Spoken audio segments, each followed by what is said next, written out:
పాల్గొన్నందుకు okay okay సరే సరే చాలా సంతోషం సోదరులారా. ప్రభు అయిన క్రీస్తు నామానికి స్తోత్రం కలిగిన గాక. ఉమ్, దేవుడు తన యొక్క బిడ్డల ఎడల ఎంత అక్కర కలిగి ఉన్నాడు, ఎంత ప్రేమ కలిగి ఉన్నాడు అనేది జరుగుతున్న సందర్భాలు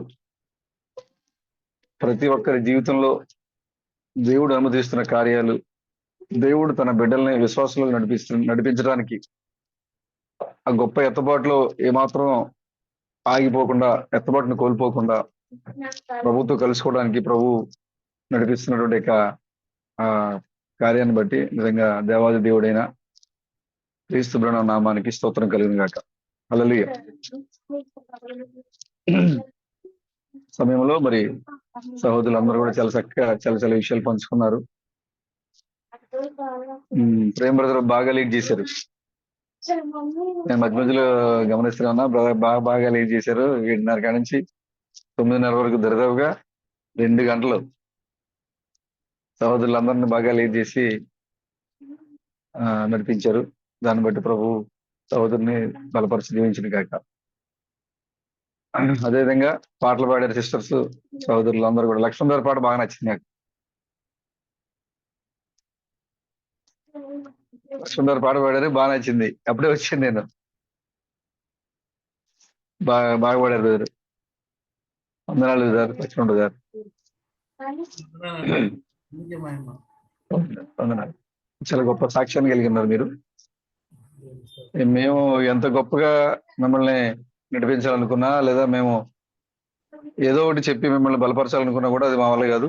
పరిశుద్ధాత్మ మీతో ఉన్నారు కాబట్టి మీకు సరైన మార్గంలో మిమ్మల్ని నడిపించడానికి దేవుడు ఒక మంచి మరి సహోదరుల సంఘాన్ని మీకు మీ దగ్గరికి నడిపించారు ఆయన.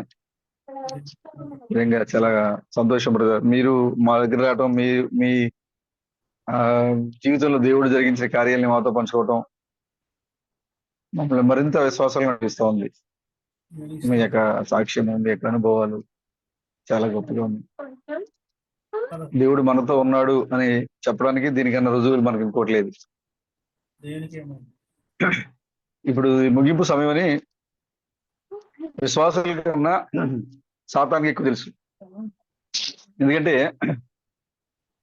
వాడు ఎప్పుడు కూడా దేవుని యొక్క సన్నిధిలోకి వెళ్ళి దేవుడు తన బిడ్డలతో మాట్లాడుకునే మాటలు వినడానికి వాడు ఎప్పుడు ప్రయత్నం చేస్తూ ఉంటాడు.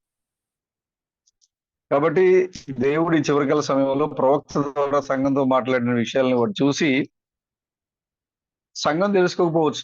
ఇది చివరి సమయము, ఇది ఈ లోకం నుంచి సంఘం వెళ్ళిపోబోతుంది, మహాశ్రమలు ప్రారంభం కాబోతున్నాయి అని సంఘం గ్రహించలేకపోవచ్చు. కానీ వాడికి అర్థమైపోయింది, సాతానికి అర్థమైపోయింది చివరి సమయం. కాబట్టి నేను ఇప్పటి వరకు ఆదాం మొదలుకొని అందరూ యొక్క శరీరాలు నేను బంధించి ఉంచాను. మరి వీళ్ళ శరీరాలు కూడా, మీ ఇక్కడ భూమి మీద ఉన్న 700 మంది శరీరాలను కూడా నేను పట్టుకోవాలి. ఈ 700 మంది శరీరాల్ని నేను పట్టుకుంటేనే ఈ 6,000 సంవత్సరాలుగా, 7,000 సంవత్సరాలుగా నేను చేస్తున్న పోరాటానికి ఒక అర్థం ఉంటది. అప్పుడు నేను జయం పొందిన వాడిగా నేను ఉంటాను. నేను ఏదేన్లో మొదలు పెట్టాను. నేను ఏదేన్లో మొదటి భార్యాభర్తలు ఇద్దరిని కూడా నేను నా స్వాధీనంలో తెచ్చుకున్నా. అప్పటి నుండి భూమి మీద వచ్చిన ప్రతి మనిషిని నా గుప్పెట్లో పెట్టుకున్నాను నేను. ఇప్పుడు ఈ 700 మంది ఎత్తబడేటువంటి 700 మంది సంఖ్య ఎప్పుడైతే ప్రవక్త చెప్పారో వాడికి కూడా సంఖ్య తెలిసింది. ఈ భూమి మీద ఉన్నటువంటి 700 మంది వాళ్ళు చెప్తున్నారు మేము మరణం లేకుండా శరీరంతో వెళ్ళిపోతాం అని చెప్తున్నారు. 700 మందిని నేను మిస్ అయిపోతే 7,000 సంవత్సరాలకి నేను చేసిన యుద్ధం అంతా వ్యర్థమైపోతుంది. నేను చేసిన ఈ యొక్క యుద్ధం అంతా వ్యర్థమైపోతుంది. కాబట్టి 700 మందిని నేను పట్టుకోగలిగితే ఇప్పుడు వరకు నేను చేసిన యుద్ధానికి ఒక అర్థం ఉంటుంది, నాకు నేనే విజయం సాధిస్తా అని. ఇది చివరి కాలం అని తెలిసి 700 మంది సజీవంగా ఎత్తబడతారనే మాటను వాడు గ్రహించి, వాడు విని ఈ 700 మందిని ఎత్తబడిలోకి వెళ్లకుండా ఏదో విధంగా ఆపడానికి సాతాను వాడు చేయని ప్రయత్నం లేదు. యవనస్తులైతే వారి తలంపులు చెడగొట్టడం, పెద్దవాళ్ళు అయితే కుటుంబాల కలహాలు తీసుకురావటం, భార్యాభర్తల మధ్య కలహాలు తీసుకురావటం, కుటుంబాల తల్లిదండ్రుల మధ్య బిడ్డల మధ్య కలహాలు తీసుకురావటం, అన్నదమ్ముల మధ్య ఆస్తితాగాలు తీసుకురావటం, ఇంకా సంఘాల్లో ఒకరి మీద ఒకరు ద్వేషభావాలు తీసుకురావటం, సంఘాల్లోకి వచ్చి లోక సంబంధమైన కార్యాల మీద మనసు లగ్నం చేయించటం, లేదా సంఘాల్లోకి వచ్చి పెళ్లిళ్ళ మీద, లేకపోతే ఆస్తుల మీద, లేకపోతే ఇతరత్ర కార్యాల మీద వాళ్ళ మనసు లగ్నం చేయించటం, వాళ్ళు సంఘానికి ఎందుకు వచ్చారు అనే విషయాన్ని కూడా వాళ్ళు గుర్తిరగకుండా లోక సంబంధమైన కార్యాల మీద దృష్టించేలాగా వాడి హృదయాలు తిప్పేయటం, ఇవన్నీ చూస్తున్నప్పుడు నిజంగా వాడు ఎంత ఏ కోణంలో వీళ్ళు ఈ 700 మంది నేను పట్టుకోగలుగుతా, ఎక్కడ పట్టుకుంటే వాళ్ళ యొక్క బలహీనత ఎక్కడ దొరికితే వాళ్ళకు లోబడతారు, నేను ఇప్పటి వరకు ఇప్పటి వరకు నేను స్వాధీనపరుచుకున్న, ఇప్పటి వరకు నా ఆధీనంలో ఉంచుకున్న వారందరికంటే కూడా ఇప్పుడు ఈ 700 మంది మీద నేను అధికారాన్ని కలిగి ఉండాలి, అప్పుడు నాకు జయం ఉంటది అని వాడు వాడి ప్రయత్నం అంతా కూడా ఈ ప్రపంచవ్యాప్తంగా ఉన్న సియోను 700 మంది చుట్టే తిరుగుతున్నాడు వాడు. 700 మంది చుట్టే తిరుగుతున్నాడు వాడు. చూడండి, ఇప్పుడు 700 మంది వాడు చిక్కితే వాడు జయం, 700 మంది వాడు పట్టుకోలేకపోతే వాడికి అపజయం. ఎప్పుడైతే 700 మంది వాడి చేతుల్లోంచి తప్పించుకొని సజీవంగా ఎత్తబడి దేవునికి పక్షాన్ని నిలబడుతున్నారో అప్పుడు ప్రభువుకి విజయం. సమాధుల్లో ఇప్పటి వరకు వేల సంవత్సరాలుగా బంధించబడిన సహోదరులకు, పరిశుద్ధులకు అందరికీ విజయం ఇది. చూడండి సహోదరులారా, మీ విజయము మీది కాదు, మీ విజయము ప్రభువుది. మీ విజయము వేల సంవత్సరాలుగా సమాధుల్లో ఉండి బంధించబడినటువంటి పరిశుద్ధులందరి విజయం ఇది. అంటే ఇప్పుడు దేవుడు విజయాన్ని సాధిస్తాడు, అది ఖచ్చితంగా జరిగి తీరుతుంది. కానీ దీన్ని ఎలాగైనా ఆపాలని దేవునికి ఈ విజయాన్ని దక్కనివ్వకూడదు. దేవునికి ఈ విజయం దక్కకుండా ఉండాలి అంటే ఈ 700 మంది వాళ్ళు ఈ లోకానికి చెప్తున్నట్లుగా వాళ్ళు నా గుప్పిట్లోకి రావాలి, వాళ్ళు మరణించాలి, వాళ్ళ శరీరాలు, వాళ్ళ ఆత్మలు, వాళ్ళు అన్ని కూడా నా గుప్పిట్లోకి రావాలి. వాళ్ళు నా గుప్పిట్లోకి వచ్చారంటే దేవుడికి అవమానం, దేవుడు ఓడిపోతాడు అని వాడు చేసే ప్రయత్నాలు మామూలు ప్రయత్నాలు కాదు. కాబట్టి ప్రియమైన సహోదరులారా, ఇప్పుడు పరలోక రాజ్యము మీ వెనక ఉందని బైబిల్ చెప్తోంది. మనం పరలోక రాజ్యం యొక్క ప్రతినిధులుగా ఉన్నామని బైబిల్ చెప్పింది, క్రీస్తు థామస్ గారు చెప్పారు. కాబట్టి ఈ ముగింపు సమయంలో మనం పొందుకున్న విజయము ఇది మన ఒక్కరి విజయమే కాదు, పరలోక విజయం ఇది. ఏం బ్రదర్? ప్రేమ్ బ్రదర్ జయిస్తే ప్రేమ్ బ్రదర్ విజయం కాదు, ఇది పరలోక విజయం. శ్యామ్ బ్రదర్ జయిస్తే ఇది శ్యామ్ విజయం కాదు, ఇది పరలోక విజయం. ఇది అంతేకాకుండా శ్యామ్ ఎప్పుడైతే జయించాడో పరలోకం సంతోషించడం కాదు, మన కోసం ఎదురు చూస్తున్న ప్రతి పరిశుద్ధుడు వాళ్ళు చప్పట్లు కొడుతూ కేరింతలు కొడతారు అక్కడ.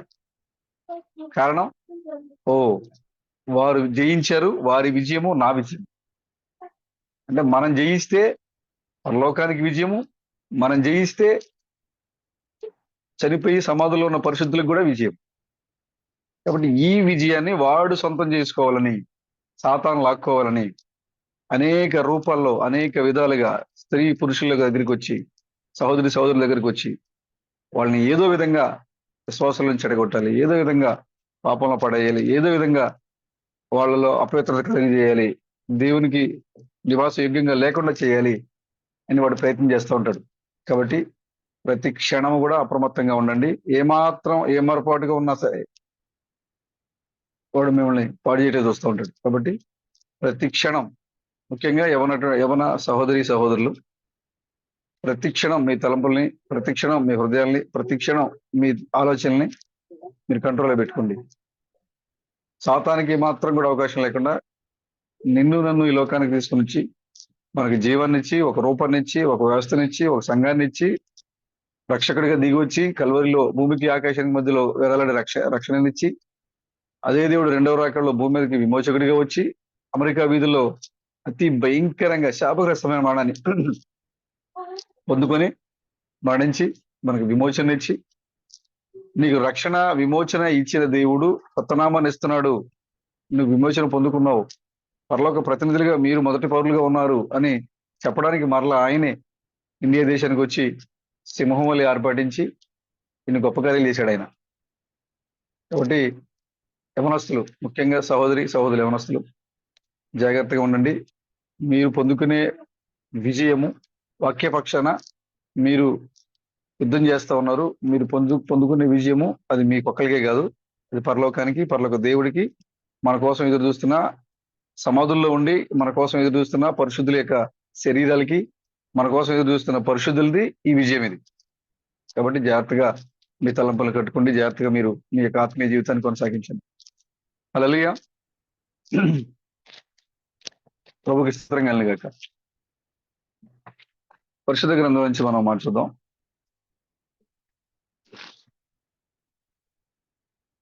ఫిలిప్పీయులకు రాసిన పత్రిక 4వ అధ్యాయము 4 నుంచి 7, 8 కూడా. ఎల్లప్పుడూ ప్రభువునందు ఆనందించుడి, మరల చెప్పుదును ఆనందించుడి. మీ సహనమును సకల జనులకు తెలియబడినయుడి. ప్రభువు సమీపంగా ఉన్నాడు, దేనిని గూర్చి చింతపడకుడి, కానీ ప్రతి విషయంలోనూ ప్రార్థన విజ్ఞాపనముల చేత కృతజ్ఞతాపూర్వకముగా మీ విన్నపములు దేవునికి తెలియజేయుడి. అప్పుడు సమస్త జ్ఞానమునకు మించిన దేవుని సమాధానము యేసుక్రీస్తు వలన మీ హృదయములకును మీ తలంపులకును కావలి ఉండదు. మెట్టుకు సహోదరులారా, ఏ యోగ్యత అయినను మెప్పైనను ఉండిన ఎడల, ఏవి సత్యమైనవో, ఏవి మాన్యమైనవో, ఏవి న్యాయమైనవో, ఏవి పవిత్రమైనవో, ఏవి రమ్యమైనవో, ఏవి ఖ్యాతి గలవో వాటి మీద ధ్యానం ఉంచుకోండి. మరియు మీరు నా వలన ఏవి నేర్చుకుని అంగీకరించుతారో, నా ఉన్నట్టుగా ఏవి వింటిరో, ఏవి చూచితిరో అట్టి వాటిని చేయుడి. అప్పుడు సమాధానకర్తకు దేవుడు మీకు తోడైయుండును. ఆమేన్. ప్రార్థన చేసుకుందాం. ఓ మా మంచి ప్రభువా, అబ్రహాము దేవుడా, ఇస్సాకు దేవుడా, యాకోబు దేవుడా, యోసేపు దేవుడా, సియోను దేవుడా, మీ వందనాలు. ఈ రాత్రికాల సమయంలో ఈ ఆన్లైన్ ద్వారా మా యొక్క సహోదరులను, ఎక్కడెక్కడో ఉన్న మా సహోదరులందరూ కలుసుకోవడానికి మాకు ఎంతగానో కృప చూపించిన దేవుడి స్తోత్రములు. ప్రపంచములు వణుకుతున్నాయి, దేశాలు వణుకుతున్నాయి, యుద్ధాలు జరుగుతున్నాయి. ఎవరికీ సమాధానం లేదు, ఎవరికీ శాంతి లేదు, ఎవరికి మరి మేము తెల్లవారే లేస్తాము అనే నిశ్చయిత లేదు. ఎందుకంటే ఏ సమయంలో ఏ వైపున బాంబు పడుతుందో, ఏ సమయంలో ఏ వైపున మరి పెనుముప్పు జరుగుతుందో, భూకంపం వస్తుందో, మరి సునామీ వస్తుందో, మరి ఏ విధంగా ప్రమాదం ముంచుకొస్తుందో ఎరుగక ప్రతి ఒక్కరూ ప్రాణ భయముతో మరి కొట్టుమిట్టాడుతున్నారు. కానీ ప్రభు, మరి ఒక చిన్న మంద, ఒక చిన్న సంఘము తలపైన రాకెట్లు బాంబులు దూసుకొని పోతున్నా, కింద అగ్నిపర్వతాలు పగులుతున్నా, సముద్రము ఉప్పొంగి దేశాలను ముంచేస్తున్నా, కానీ తెగుళ్ళు, భయంకరమైన వ్యాధులు శరీరాల్ని తాకి బలహీనపరుస్తున్న ధైర్యముగా నిలబడి ఒకే ఒక సంఘం చెబుతూ ఉంది, మేము వ్యాధులను జయించాము, మేము రోగాన్ని జయించాము, మేము మరణాన్ని జయించాము, మేము ఈ లోక సంబంధమైన ప్రతి కార్యాన్ని మేము జయించాము.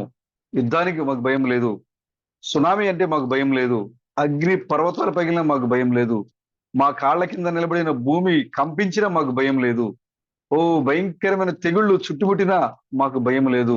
ఎందుకంటే మా బైబిల్లో రాయబడింది, నిన్ను స్వస్థపరచు యెహోవాను నేనే, నిన్ను కాపాడువాడు కునుకడు నిద్రపోడు అని బైబిల్లో రాయబడింది. ఆ వాగ్దానం మీద మేము నిలబడి ఉన్నాం అని ఆ చిన్న సంఘము ఈ లోకానికి మరి చూపిస్తూ ఉంది. దేనికి భయపడలేదు. మరి ఈ లోకమంతా కూడా భయంలో ఉంది, చింతలో ఉంది, ఈ లోకమంతా కూడా ఆందోళన ఉంది.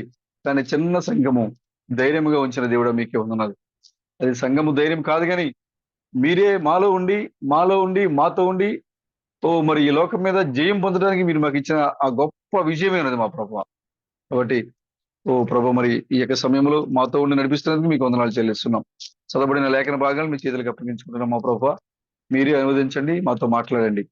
ఓ మరి జూమ్ లో ఉన్న యొక్క సహోదరులందరినీ కూడా మీరు దీవించి ఆశీర్వదించండి. రాలేని సహోదరులను కూడా మరి దీవించండి, బలపరచండి. మరలా మేము ఎందుకంటే ఎక్కువగా సంతోషించే ఒక గొప్ప సమయాన్ని మీకు ఇష్టమైతే, మీ చిత్తమైతే మాకు అనుమతించండి. ఒకవేళ మరి ఇప్పుడు ఈ సమయంలోనే ఇక్కడికి ఎక్కి రమ్ము అని అంటే, ఇక్కడే మేము ఈ 16 మూల పదార్థాలు గల దేహాన్ని విడిచిపెట్టి మా కొరకు ఎదురు చూస్తున్న మహోన్నతమైన మహిమ గల దేహంతో నేను ఎదుర్కోవడానికి సహాయం దయచేయండి. ప్రతి ఒక్కరిని కూడా దీవించి బలపరిచి నడిపించి మహిమ ఘనత ప్రభావం పొందుకునమని మా విమోచకుడైన క్రీస్తు బ్రహ్మణం యొక్క నామములో ఈ ప్రార్థనలను అడుగుచున్నాం ప్రభువా. ఆమె. అందరికీ వందనాలు బ్రదర్.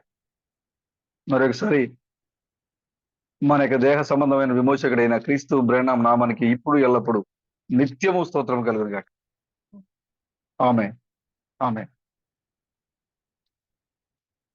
16 మూల పదార్థాల దేహాన్ని విడిచిపెట్టి మహిమగల దేహాన్ని ధరించడానికి సిద్ధంగా ఉన్న నా సహోదరి సహోదరులందరికీ ఈ రాత్రికాల సమయంలో శుభాభివందనాలు. వందనాలు. వందనాలు. చదవబడిన లేఖన భాగాల నుంచి చిన్న అంశముగా, మీ హృదయములకు మీ తలంపులకు కావలి ఉంచుము.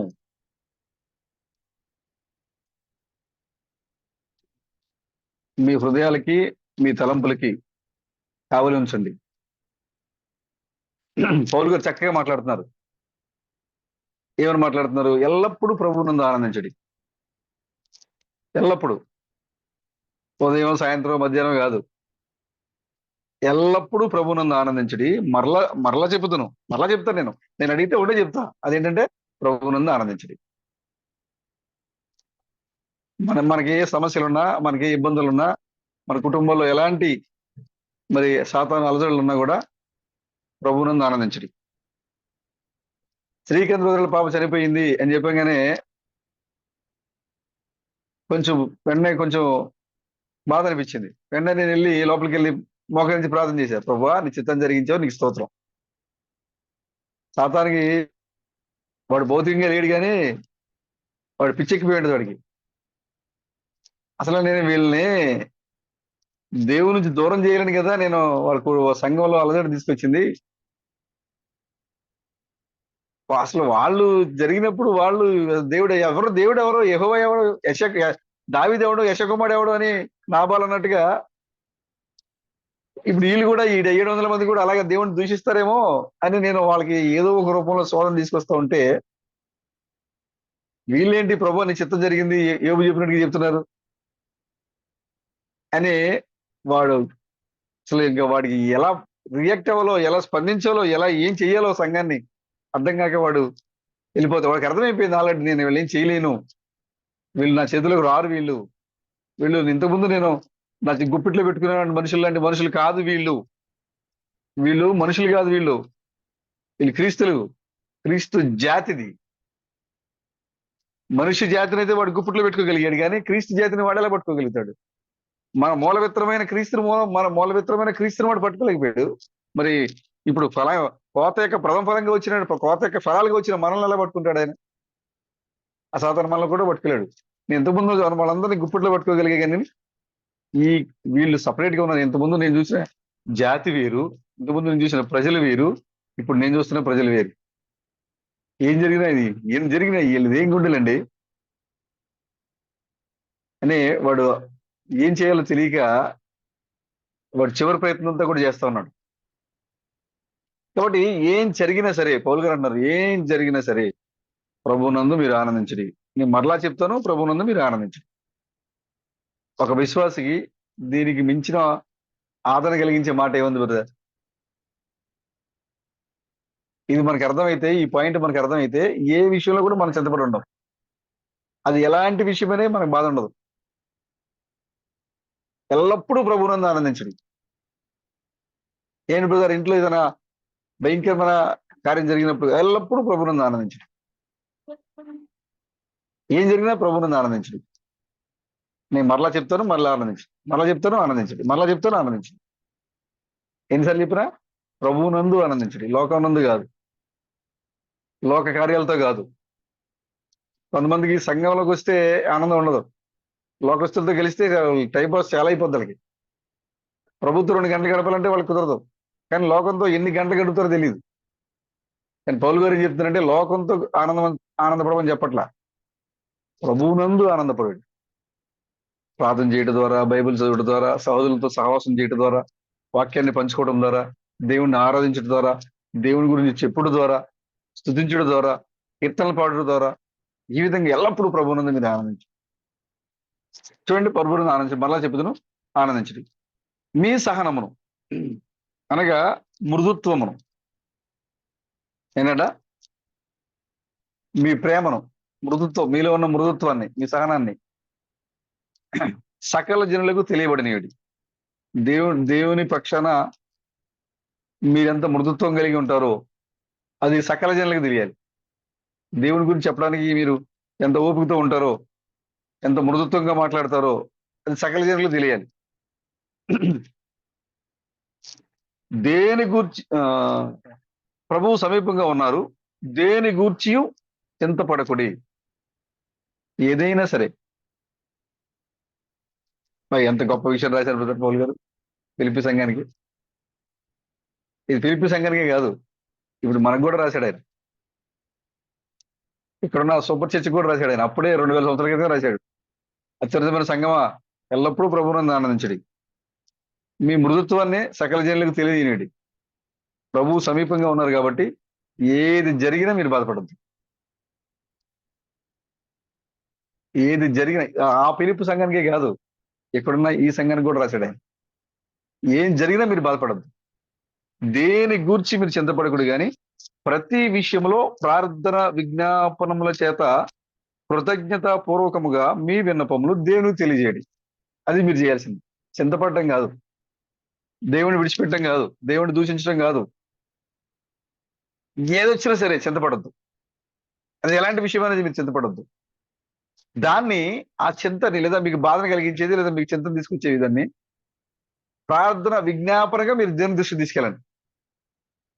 దాన్ని మీరు ఏం చేయలేరు. ఇంకోసారి పౌలు గారు అంటారు, లేదా ప్రభు అని చెప్పి ప్రభు కూడా చెప్పారు యేసుక్రీస్తు, మీరు చింతపడడం ద్వారా దాన్ని మీరు ఒక జానడు ఎక్కువగానే ఒక జానడు తక్కువగానే చేయలేరు మీరు దాన్ని. అదే దానిని విజ్ఞాపన ద్వారా, ప్రార్థన ద్వారా మీరు ఎప్పుడైతే దేవునికి అప్పగిస్తారో అది ప్రభు దానికి మీకు తగిన ఫలాన్ని ఇస్తారు.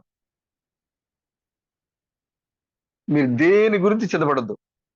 సహోదరులారా, ఈ రాత్రికాల సమయంలో ప్రభు పేరట చెప్తున్నాను, ప్రభువునందు ఆనందించి మీ మృదుత్వాన్ని సకల జనులకు తెలియజేయనిడి.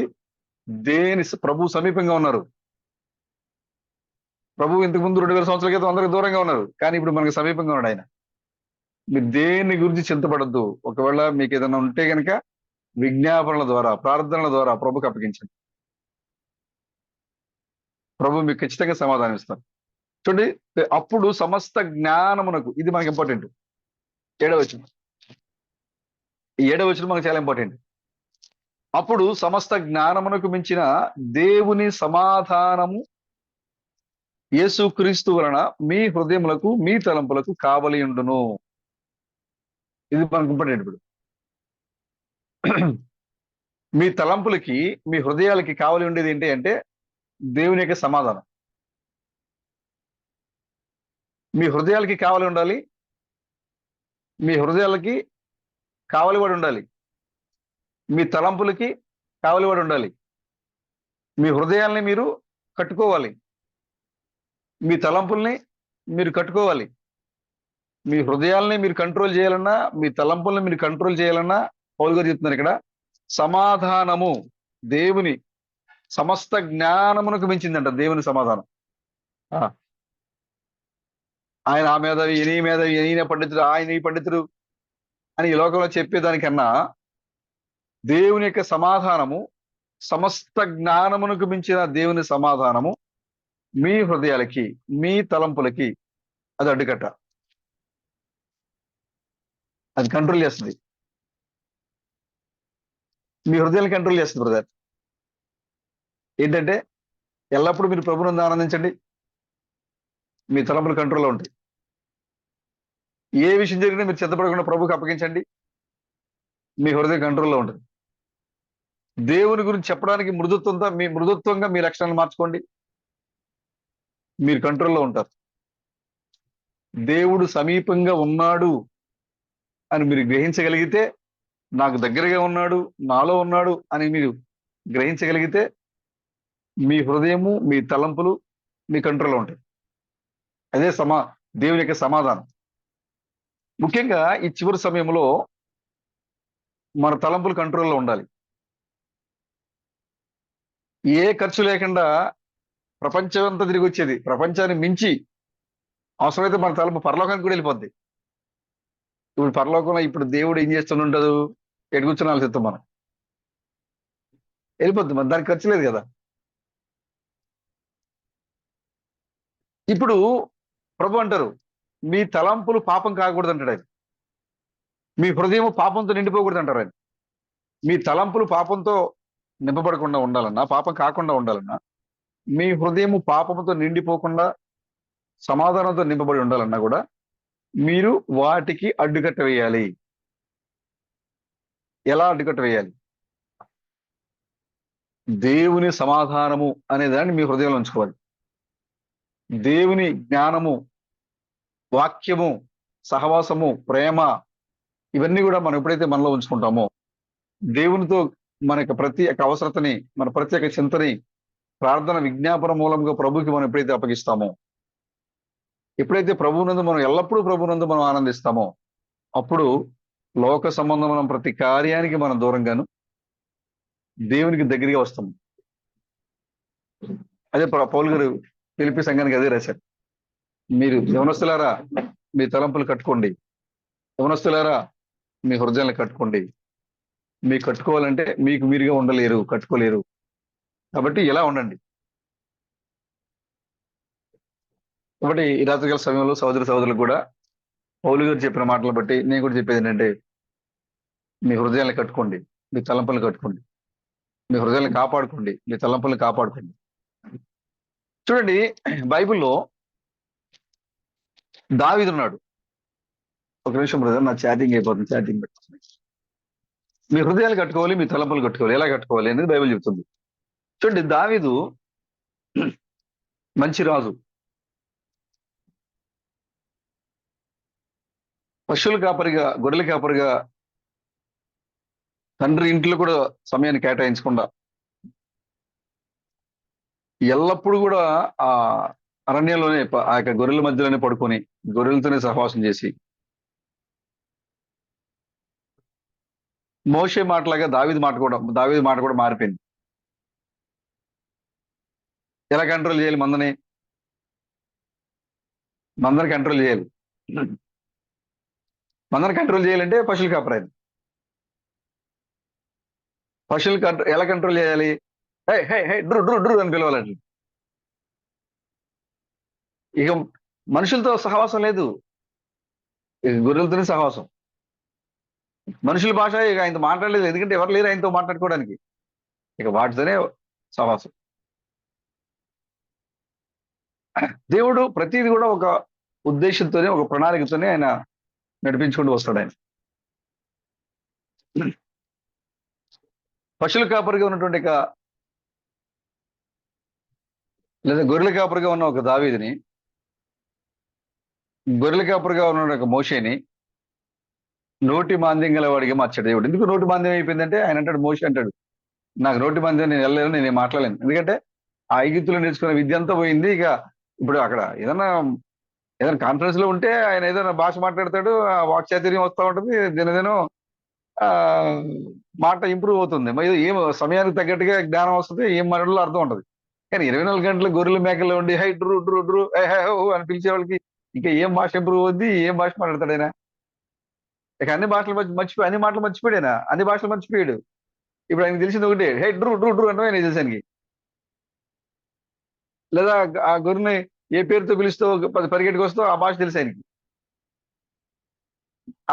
అలాగా అలా కావాలనే ఆయన మోషేని ఐగుప్తులను తెచ్చి రాజకుమారుడు స్థానం నుంచి తెచ్చి ఆ గొర్రెల దగ్గర పెట్టాడు, ఆయన కాపరిగా పెట్టాడు అక్కడ. నేను కూడా చిన్నప్పుడు ఒక 4-5 తరగతుల్లో మనకి ఆవులు ఉండి బడికి వెళ్ళేవాడిని నేను. నాన్న సడన్ గా బడి పంపించేసి నన్ను అడి దగ్గర పంపించాడు. నేను ఎప్పుడు అనుకుంటా ఉంటా, ఎందుకు నాన్న చదువుకోవాలి చదువుకోవాలి అని చెప్పి నన్ను తీసుకెళ్లి ఆవుల దగ్గర పెట్టాడు. ఒక 3, 4 నెలల పాటు నేను పశువులు కాశాను నేను. ఒక 3 నెలలు పశువులు కాసి, ఆ తర్వాత మరలా ఆ 3, 4 నెలల తర్వాత మరలా తీసుకొచ్చి మళ్ళా బళ్ళో పెట్టాడు. మోషన్ తీసుకెళ్లి గుర్రెలు కాపించాడు దేవుడు. మళ్ళా తీసుకొచ్చి ఐగుప్తులో పెట్టాడు. ఐగుప్తులో ఉన్న మోషన్ తీసుకెళ్లి గొర్రెలు కాపించాడు. మళ్ళీ ఐగుప్తులో పెట్టాడు. ఆ? అంటే దేవుడు చేసే పనికి ఒక ఒక ఒక ఉద్దేశం ఉండదు, కానీ మనం తెలుసుకోవడానికి సమయం పడుతుంది. అంటే మనం ఒక నిజమైన గొర్రెల మందలను నడిపించాలి, నిజమైనటువంటి ఒక సంఘాన్ని లేదా దేవుని కుమారుల్ని నడిపించాలి అంటే ఒక అనుభవం ఉండాలి. కాబట్టి దేవుడు చూడండి, ఆ యొక్క ఎనిమిదో కుమారుడిగా ఎనిమిదో కుమారుడిగా దావీదు ఎనిమిదో కుమారుడిగా దావీదు పశువులు కాస్తున్నది, గొర్రెలు కాస్తున్నప్పుడు అతని రాజుగా ఉండాలని సమూయేలు ద్వారా దేవుడు అతను పిలిపించి రాజుగా అభిషేకించి సౌలు ఆ యొక్క అంతఃపురంలోకి నడిపించి సౌలుతో పరిచయాన్ని ఏర్పాటు చేయించి సౌలు మీదకి దురాత్మ వస్తూ ఉంటే దావీదు యొక్క వీణ వాయిస్తూ ఉంటే దురాత్మ పోయినట్టుగా చేసి యుద్ధాన్ని గొలియాతులు లేపి యుద్ధాన్ని సిద్ధం చేసి అక్కడ రోజుల తరబడి వారు యుద్ధం చేయకుండా దేవుడు అక్కడ ఆఫ్ చేసి దావీదు అక్కడికి వెళ్ళే సమయానికి అటువైపు సున్నత లేని ఫిలిస్తీయుడు దేవుని సైన్యం మీద ప్రగల్భాలు పలుకుతున్నాడు, అవమానిస్తున్నాడు.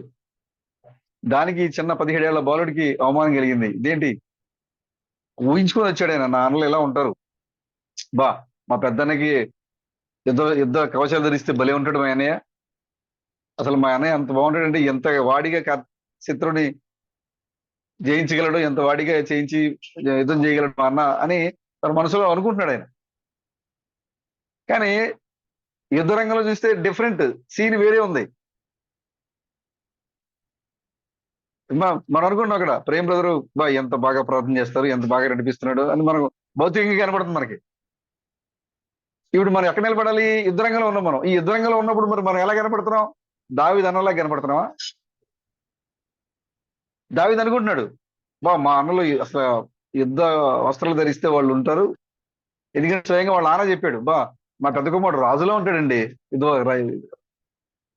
మరి యుద్ధ భూమిలో నిలబడ్డప్పుడు సీన్ వేరే ఉంది. చూడడానికి వస్త్రాలు బాగున్నాయి, మాట బాగుంది, శైలి బాగుంది, ఎత్తరి, కానీ యుద్ధ భూమిలో మాత్రం ఏం లేదు. ఏం బ్రదర్, సంఘంలో మనం ఎలా ఉన్నాం బ్రదర్? మాట బాగుంటది, పాట బాగుంటది, వాక్యం ఆ చదివే విధానం బాగుంటది, మరి అసలైన యుద్ధంలో మనం ఎలా నిలబడుతున్నాం? అటు పక్కన శత్రువు ఉన్నాడు, ఎలా నిలబడుతున్నాం? చూడండి, దావీదు అనుకున్న దానికి అక్కడ జరిగే దానికి అసలు సంబంధమే లేదు, పూర్తి ఆపోజిట్ గా ఉంది. అనుకున్నాడు, అబ్బా మా అన్నలు ఎంతమంది తలపడుతున్నారు, ఎంతమందిని కూల్చేసి ఉంటారు, ఎంతమందిని ఓ మీద విజయాన్ని సాధించుంటారు అని వెళ్తే ఆ సందర్భం దావీదు ముందు కళ్ళ ముందు కనబడే సందర్భం వేరే. ఆ సున్నతులని పిలిచి అన్నాడు, రండి నన్ను ఒక్కడ జయించండి, మిగతా వాళ్ళందరూ మీకు సరెండర్ అయిపోతారు అనేసరికి వీళ్ళు రెడీ అయిపోయి యుద్ధ కవచాలు వేసుకుని కిరీటాలు పెట్టుకుని ఆయుధాలు పట్టుకుని నిలబడి ఉన్న వాళ్ళందరూ వచ్చి ఆ గొలియాతు ఆ గట్టుపై అటే పక్కన గట్టుపై నిలబడి కేక వేసరికి మొత్తం అందరూ భయపడి పారిపోతున్నారు. షేమ్, ఇదేంటి, నేను అసలు ఈ భీకరమైన యుద్ధం జరిగిపోద్ది అని ఆ దావీదు అనుకుంటే ఇక్కడ రివర్స్ జరుగుతుంది. అవమానపడ్డాడు. కానీ అక్కడ యుద్ధం చేయాల్సింది, గొలియాతును చంపాల్సింది సౌలు అన్నలు కాదు. యుద్ధానికి వెళ్ళారు, యుద్ధ భూములు ఉన్నారు, సవాల్ విసురుతున్నారు, సవాల్కి ప్రతి సవాల్ జరుగుతుంది అక్కడ. కానీ ఒక వ్యక్తి రంగంలోకి రావాలి, రమేష్ బ్రదర్, ఒక వ్యక్తి రంగంలో రావాలి. అక్కడ శత్రువు ఉన్నాడు, రాజు ఉన్నాడు, సైనికులు ఉన్నారు, యుద్ధ వాతావరణం ఉంది, అక్కడ ఆయుధాలు ఆయుధాలు అక్కడ ఉన్నాయి, కానీ యుద్ధం జరగట్లా. కారణం, గొలియాతును చంపేటువంటి ఒక వ్యక్తి రావాలి అక్కడికి. అక్కడ ఉన్న సైనికుల్లో యుద్ధ అనుభవం కలిగినటువంటి యుద్ధ వీరుల్లో ఎవ్వరికి కూడా గులియతను చంపేట ధైర్యమో లేదా అర్హత లేదు. అందుకోసమే నీకంటే నాకంటే ముందుగా గొప్ప గొప్ప విశ్వాస యోధులు వచ్చారు ఈ లోకానికి. క్రిస్తామసే చెప్పినట్లుగా వాళ్ళ సాక్ష్యం పక్కన మన సాక్ష్యాన్ని ఉంచలేము. కానీ యుద్ధ వాతావరణం ఉంది, శత్రువు ఉన్నాడు, రాసు ఉన్నాడు, సైన్యం ఉంది. కానీ సాతాను ఓడిపోలేదు. 6,000 సంవత్సరాల క్రితం జరుగుతూనే ఉంది. 6,000 సంవత్సరాల క్రితం జరుగుతూనే ఉంది. శత్రువు అలాగే ఉన్నాడు. వాడు సవాలు విసురుతున్నాడు. అందరూ పారిపోతున్నారు. కానీ ఇప్పుడు ఒక చిన్న బాలుడు, ఒక చిన్న సంఘం, ఒక చిన్న మంద యుద్ధంలోకి వచ్చింది. శత్రువుని చంపాల్సింది పౌలు గారు కాదు కదా. సాతానైన గొల్లియతుని చంపాల్సింది పౌలు గారు కాదు, పేతురు కాదు, మోషే కాదు, ఇర్మియా కాదు, యెహోషువ కాదు, మేకే కాదు, హబక్కు కాదు, ఓబద్య కాదు, మలాకి కాదు, జకరియా కాదు, హోషేయ కాదు. కానీ వాళ్ళు యుద్ధభూమిలో ఉన్నారు. యుద్ధభూమిలో ఉన్నారు, యుద్ధాయుధాలు ధరించారు, వాళ్ళ దగ్గర వాక్యం ఉంది. శత్రువు ఎదురుగా నిలబడ్డారు, ప్రతి సవాలు ఇచ్చారు. ఏం చేయం పొందలేకపోతున్నారు. కానీ ఎప్పుడైతే చిన్న సంఘం ఎప్పుడైతే రంగం మీదకి వచ్చిందో, దృశ్యం మీదకి వచ్చిందో, ఈ చిన్న సంఘము ద్వారా ఆ ఒడ్డును నిలబడి ఉన్న గొల్లియాతుని చంపేటువంటి అధికారాన్ని దేవుడు నీకు నాకు ఇచ్చాడు. అందుకోసం ఇప్పటిదాకా యుద్ధ వాతావరణం ఉంది కానీ సాతాను చనిపోలే. లక్ష్మణ్ బ్రదర్, ఇప్పటిదాకా యుద్ధ వాతావరణం ఉంది కానీ సాతాను చావలా. సాతాన్ని కంట్రోల్ చేస్తుంది, ఇటు పక్కన ఇటువైపు రాకుండా ఆపుతుంది అది. కానీ సాతాన్ని చంపట్లే. సాతాన్ని చంపాలంటే చిన్న దావీదు యుద్ధభూమిలోకి రావాలి. శత్రువుని మీ పాదాల కింద తొక్కాలి అంటే శత్రువుని చంపే పెండ్లి కుమార్తె యుద్ధభూమిలోకి రావాలి. అందుకోసమే 6,000 సంవత్సరాలుగా వాడు జయం నాదే, రండి నన్ను ఒక్కటి జయించండి చాలు, ఆ సైన్యం వచ్చేద్దని సవాల్ విసిరాడు. కానీ ఊహించలేకపోయాడు దావీదు నన్ను చంపుతాడా. పైగా దావీదు యుద్ధానికి వెళ్తే ఏమన్నా తెలుసా, నవ్వాడు. ఏంటి నువ్వొత్తరావు పుట్టాడా, నా ఈటుతో పొడిచి ఇలా పైకి పట్టుకుంటా, నిన్ను ఆకాశ పక్షులు తినేదాకా ఇటే పెట్టుకుంటా నేను. ఎంత అవమానించాడు బ్రదర్. నా ఈటుతో పొడిచి నేను ఇలా పైకి పట్టుకుంటా. ఏదో మన ఫోర్క్తో మనం ఏదైనా చికెన్ మటన్ ఏం తింటా చూసారు ఫోర్క్తో, అలాగే నిన్ను నా ఫోర్క్ గుచ్చి, నా ఈటి అనే ఫోర్క్ గుచ్చి ఆకాశ పక్షులకి ఆహారం ఇటు పట్టుకుంటా, ఇది తినేసి వెళ్ళిపోతుంది నిన్నురా అని పిలిచాడు. దావీదు రావటమే నా తెలివితేటలు, నా ప్రావీణ్యత, నా జ్ఞానము, నా శక్తి అని చెప్పలా. యుద్ధం నాది కాదు, యుద్ధము యెహోవాది. మనల్ని జయించింది లక్ష్మణ్ బ్రదర్ కాదు, లక్ష్మణ్ బ్రదర్ లో ఉన్న యెహోవా మనల్ని జయించాడు. యుద్ధం మంది కాదు, యెహోవాది యుద్ధం. ఆ యెహోవా మనలో ఉన్నారు కాబట్టి మనం జయం పొందుతున్నాం. యుద్ధము యెహోవాది అని చెప్పి ఎదురుగా ఉన్న నదిలోకి వెళ్లి రాళ్ళు ఏరి పట్టుకొని ఒక్కసారిగా ఒడిసెల్లో పెట్టి కొట్టేసరికి ఇప్పటి వరకు ప్రగల్భాలు పలిగిన సాతాను, ఇప్పటి వరకు విర్రవీగిన సాతాను, ఆపోజిట్ సైన్యానికి సవాలు మీద సవాలు వేసిన గొల్లియాతు ఒక్కసారిగా కుప్ప కూలి పడిపోయాడు. పడిపోయిన తర్వాత ఏం చేశాడు దావీదు, నేరుగా వెళ్ళిపోయి మెడ మీద కాలు పెట్టి, సాతాను మీ పాదముల కింద శీఘ్రముగా చిరగదొక్కాలి మీరు. పడిపోయిన శత్రు దగ్గరికి వెళ్ళి దావీదు పీక మీద కాలేసి తొక్కి తన వరలో ఉన్న ఖడ్గాన్ని లాగి అలా మొండాన్ని వేరు చేసి తలని జుట్టు పట్టుకొని నదిని దాటి ఇతలకొచ్చాడు. బ్రదర్, ఎంత దీనుడైనా దావీదు బ్రదర్. అందరూ అన్నలు ఏమన్నారు బైబిల్లో మనం చదివితే, ముట్టుడా ఎందుకు వచ్చారు అడిగి ఎలా ఇంటికి అని అవమానించారు. యుద్ధ భూమిలోకి వెళ్తే గొలియాతు, నువ్వు నా మీదకి ఎందుకు వచ్చావా, రా నీ సంగతి చూస్తా, పైకి పెడతా, ఆకాశ పక్షులు పెడతా అన్నాడు. కానీ ఇప్పుడు చూడండి, ఆ యుద్ధ భూమిలో దావీదు శత్రువుని ఓడించడం వల్ల ఆ విజయము దావీదు ఒక్కడిదే కాదు బ్రదర్. ఆ నది అవతల పక్క నిలబడిన ప్రతి ఒక్క వ్యక్తి కూడా గంతులేశారు. జయం పొందింది ఎవరు? దావీదు. శత్రువుని ఓడించింది ఎవరు? దావీదు. కానీ అక్కడ కేరింతలు పెట్టేది ఎవరు? సౌలు, ప్రజలు, సైన్యం. అలాగే ఇప్పటి వరకు సాతాన్ని ఈ లోకంలో ఉన్న ప్రతి ఒక్క వ్యక్తి అడ్డుకోగలిగాడు కానీ చంపలేకపోయాడు. కానీ ఎందుకంటే సాతాన్ని మెడ మీద కాలు పెట్టి వాడి యొక్క తలని నరికే శక్తి ఈ చివరి కాల సమయంలో వచ్చిన చిన్న మందకి మాత్రం ఇచ్చాడు దేవుడి అధికారం. ఆ చిన్న మంద ఇప్పుడు రంగం మీదకి వచ్చింది. సవాలుకి ప్రతి సవాలు నిలబడింది, వెళ్ళింది. ఇప్పుడు మన చేతిలో ఉన్న వాక్యం అనే ఖడ్గముతో ఎదురుగా నిలబడిన సాతానుని తల నరికి చంపబోతున్నాం మనం.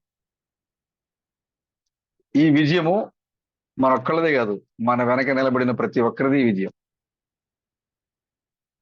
మన వెనక నిలబడింది పరలోకం, మన వెనక నిలబడింది పరిశుద్ధులు, మన వెనక నిలబడింది దేవుని దూతలు, కెరూబులు పరలోకం మొత్తం మన వెనక నిలబడింది. కాబట్టి ఈ విజయము మన ఒక్కళ్ళదే కాదు, ఈ విజయము అందరిది. చూడండి దావీదు ఎంత గొప్పగా చేసి సౌలు తరుముతున్నా కూడా పాపం చేయకుండా, దేవుని అభిషేకించిన వాడిని చంపకుండా దావీదు పరుగులెట్టి అలసిపోయి అవకాశం వచ్చిన సౌలుని చంపకుండా చివరికి దేవుని యొక్క ప్రణాళిక ప్రకారంగా అమాలేకీల చేతుల్లో సౌలు కుటుంబం చనిపోయింది. సౌలు తన ఖడ్గంతో తను చనిపోయాడు. తర్వాత రాజయ్యాడు. రాజైన తర్వాత ఇప్పుడు అధికారం వచ్చింది. అధికారం వచ్చిన దావీదు ఎంత జాగ్రత్తగా ఉండాలి, తన ఆలోచనలు ఎంత పవిత్రంగా ఉండాలి, తన క్రియలు ఎంత పవిత్రంగా ఉండాలి. ఏ స్టేజ్ నుంచి దేవుడు ఏ స్టేజ్కి నడిపించాడు దావీదుని? విన్నా? ఏ స్టేజ్ నుంచి దేవుడు ఏ స్టేజ్కి నడిపించాడు దావీదుని? మరి ఎంత కృతజ్ఞత కలిగి ఉండాలి బ్రదర్, సోదరుడా, లక్ష్మణ్ బ్రదర్, ఎంత జాగ్రత్తగా ఉండాలి బ్రదర్. నీకే అసలు మీరు మీరు మీకు మీకు తెలుసా 7 ముద్రల గ్రంథం అంటే ఏంటో మనకు తెలుసా? తెలియదు. మరి అంత గొప్ప విషయాల్ని బద్దలు కొట్టి అమెరికాలోకి వచ్చి వాటిని బద్దలు కొట్టి ఇండియాలోకి వచ్చి వాటిని అర్థమయ్యేలా పెట్టి ప్రపంచంలో ఏ బైబిల్ పండితుడికి అర్థం కాని దేవుని యొక్క కొత్త నామాన్ని బైబిల్లోంచి తీసి ఇదిగో దేవుని పేరు అని మీకిచ్చి, ఈ ప్రపంచంలో ఎవరికి ఎవరిని పరలోక అధికారాన్ని మీకిచ్చి నిలబెడితే మనం దేవునికి ఎంత కృతజ్ఞత కలిగి ఉండాలి. మనం ఉండాలి కదా. దావీదు ఒక రోజు మిద్దె మీదకి ఎక్కి తిరుగుతున్నాడు, అటు ఇటు మిద్దె మీదకి తిరుగుతూ ఉంటే ఒక స్త్రీ దావీదుని ఆకర్షించడం కోసం పైన టాపు స్లాబ్ లేని బాత్రూమ్ లోపల స్నానం చేస్తూ కరెక్ట్ గా దావీదు ప్రతిరోజు మిద్దె మీదకి ఏ టైంకి అయితే వస్తాడో తెలుసుకొని ఆ పైన టాప్ లేని బాత్రూమ్ పైన లోపలికి వెళ్ళి స్నానం చేస్తూ తన అందచందాలతో దావీదుని వ్యామోహంలో పడేయడానికి ప్లాన్ చేసింది. మరి ఎంత దేవుని కోసం నిలబడి ఎంత యుద్ధం చేసి శత్రువుని ఓడించి యుద్ధ భూమిలో అందరికీ విజయాన్ని ఇచ్చిన దావీదు తన తలంపుల్ని కట్టుకోలేకపోతున్నాడు. తలంపులు కట్టుకోలేకపోతున్నాడు. ఎందుకంటే అటువైపున ఒక స్త్రీ దావీదు యొక్క తలంపులను చెడగొడుతుంది. అటువైపున ఒక స్త్రీ దావీదు యొక్క హృదయాన్ని చెడగొడుతుంది. కావాలని రాజు ఏ టైంకి అయితే మిద్దె మీదకి వస్తాడో ఆ టైంకి వచ్చి అక్కడ స్నానం చేస్తున్న రోజు. ఇప్పుడు దావీదు ఓకే, ఈ రోజు అమ్మాయి ఈ విధంగా కనబడింది, నెక్స్ట్ ఈ రోజు మనం ఈ టైంకి ఆ మిద్దె మీదకి వెళ్ళకూడదు, లేదా ఆ మిద్దె మీదకి ఈ పక్కకి వెళ్ళకూడదు అని ఆలోచించాలి కదా. అవునా బ్రదర్? ఓకే, నేను ఈ మార్గంలోకి వెళ్ళటం వల్ల నాకు ఈ పాపం నాకు రోజు కనబడుతుంది, నా తలంపులు పాడు చేస్తుంది. కాబట్టి నేను ఈ ఇక ఇక మీదట నేను ఈ మార్గంలో నేను వెళ్ళకూడదు అనేది రావాలి కదా. లేదా నేను ఇలా ఆలోచించకూడదు, లేదా నేను ఇది చూడకూడదు, లేదా నేను ఇది చేయకూడదు, లేదా నేను ఇలా ప్రవర్తించకూడదు అని రావాలి కదా మన తలంపులకి. వస్తుందా? కంట్రోల్ ఉంచుకుంటున్నావా?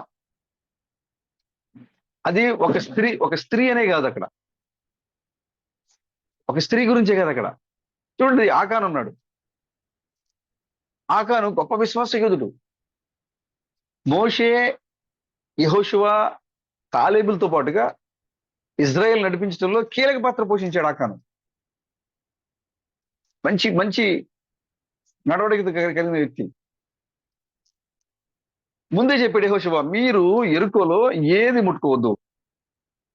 దేవుడు కావాలంటే ఇస్తారు కదా బ్రదర్.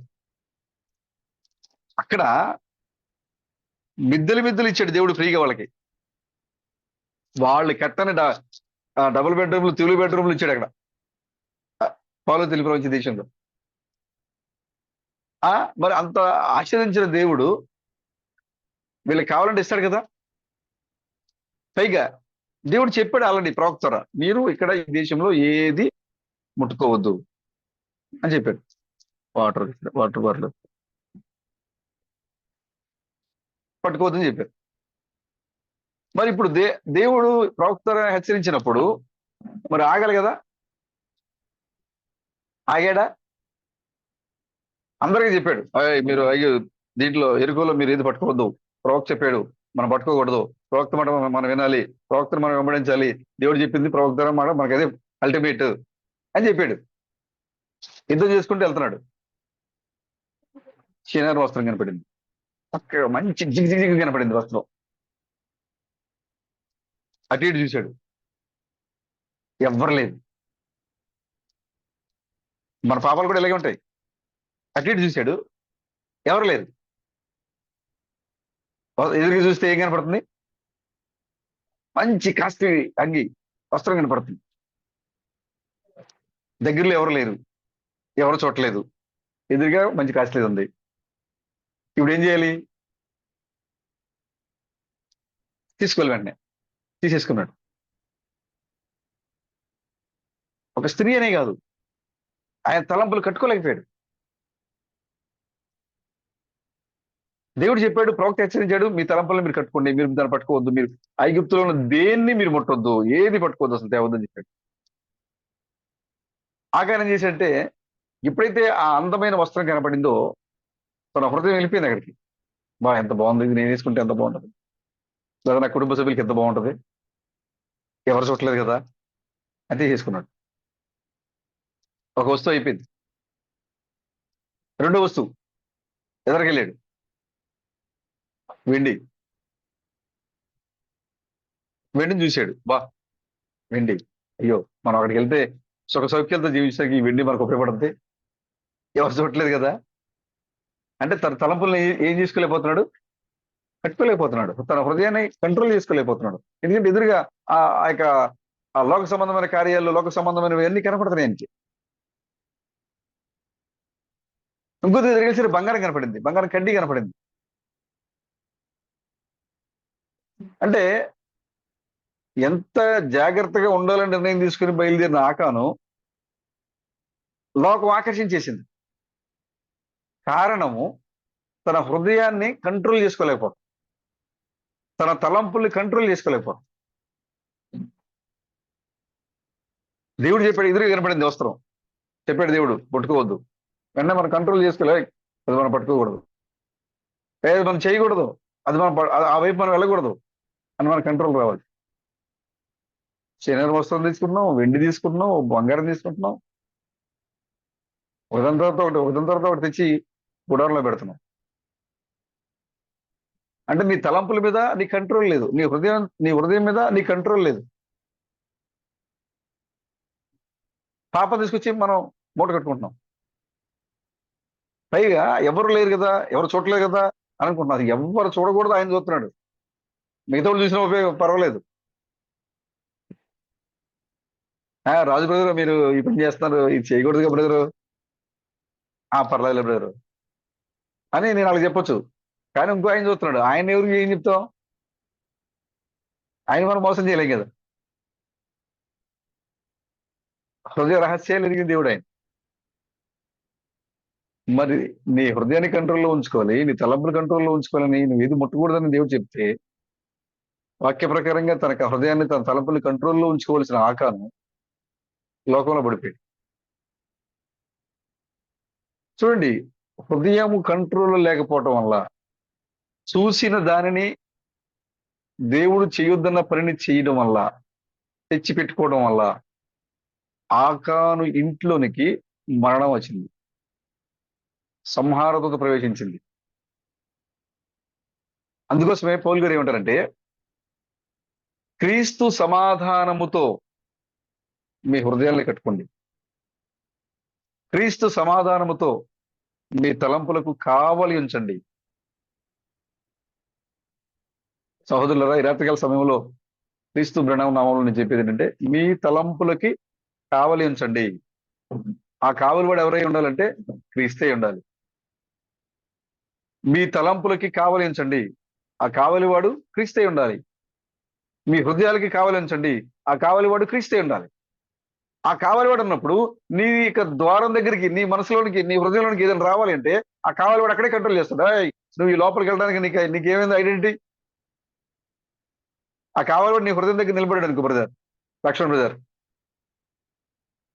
క్రీస్తుని వాక్యాన్ని నీ నీ నీ తలంపుల ద్వారం దగ్గర, నీ హృదయ ద్వారం దగ్గర పెట్టావనుకో, నీ నీ లోపల నుంచి వెళ్ళే వాళ్ళు ఎవరు వెళ్తున్నారు, నీ లోపలికి ఎవరు వస్తున్నారు, నీ బయటికి వెళ్ళే వాళ్ళు ఎవరు వెళ్తున్నారు అన్ని చూస్తూ ఉన్నాడు, అబ్జర్వ్ చేస్తూ ఉన్నాడు. కావాలి సెక్యూరిటీ గార్డ్ అదే చేస్తాడు. సెక్యూరిటీ గార్డ్ ఇంట్లోంచి బయటకి ఎవరు వెళ్ళారు, లోపల నుంచి బయట నుంచి లోపలికి ఎవరు వస్తున్నారు, ఇదే కదా వాడి పని, సెక్యూరిటీ పని. ఇప్పుడు ఆ పని ప్రభు చేస్తున్నారు. నీ హృదయానికి, నీ తలంపులకి కావలి పెట్టు. నీ లోపల నుంచి బయటికి వెళ్ళేది ఏం వెళ్తుంది? నీదైతే ఏదైతే ఉందో అది బయటికి వెళ్తుంది.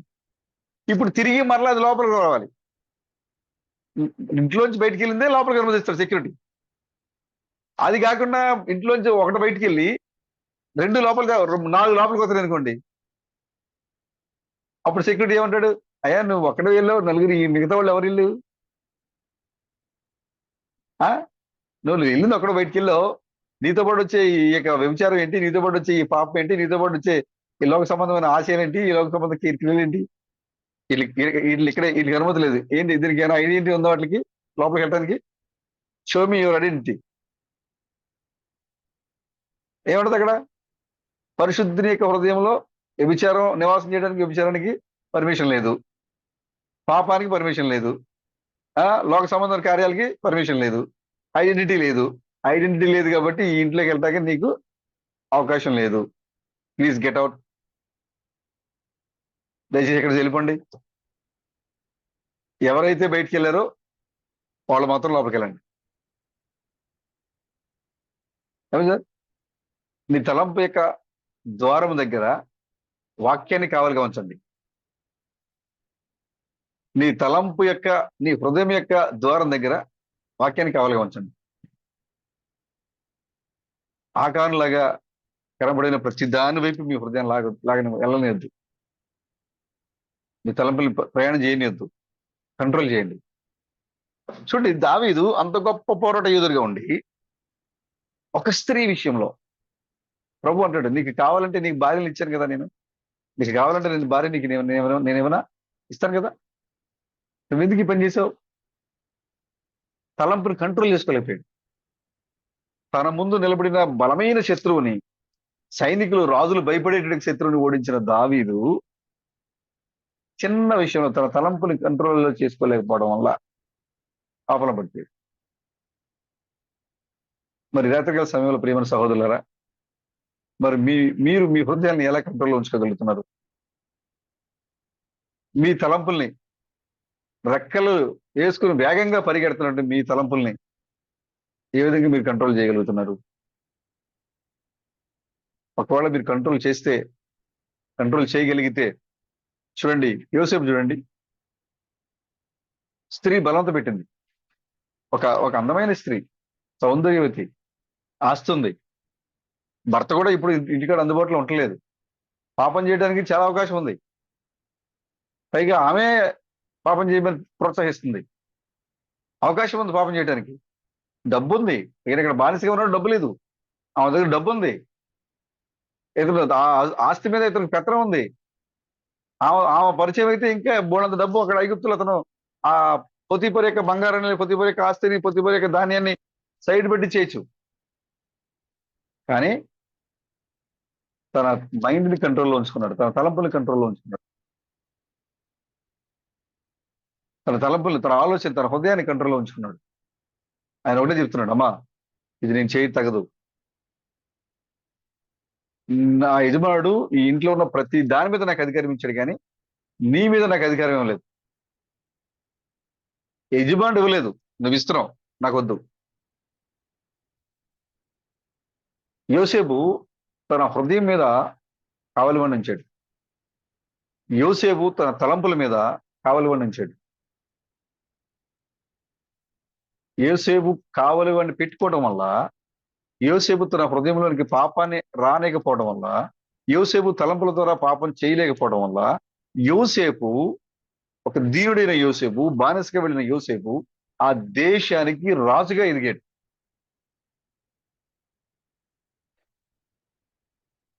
ఆ కంట్రోల్ చేసుకోలేకపోవడం వల్ల ఆకాను తన కుటుంబంతో పాటు చనిపోయాడు.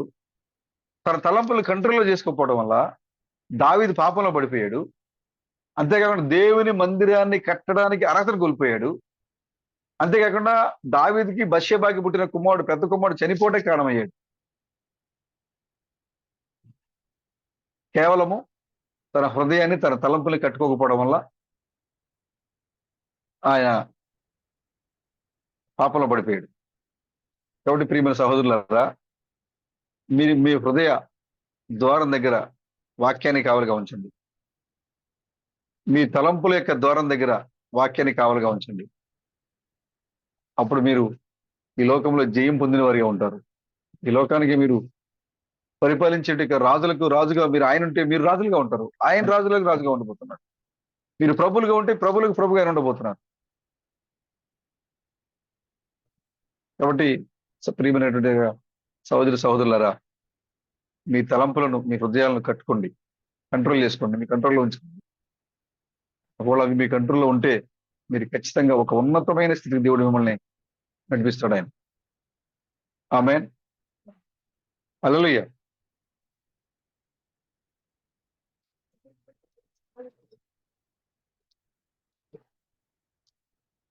ఆదికాండం 6వ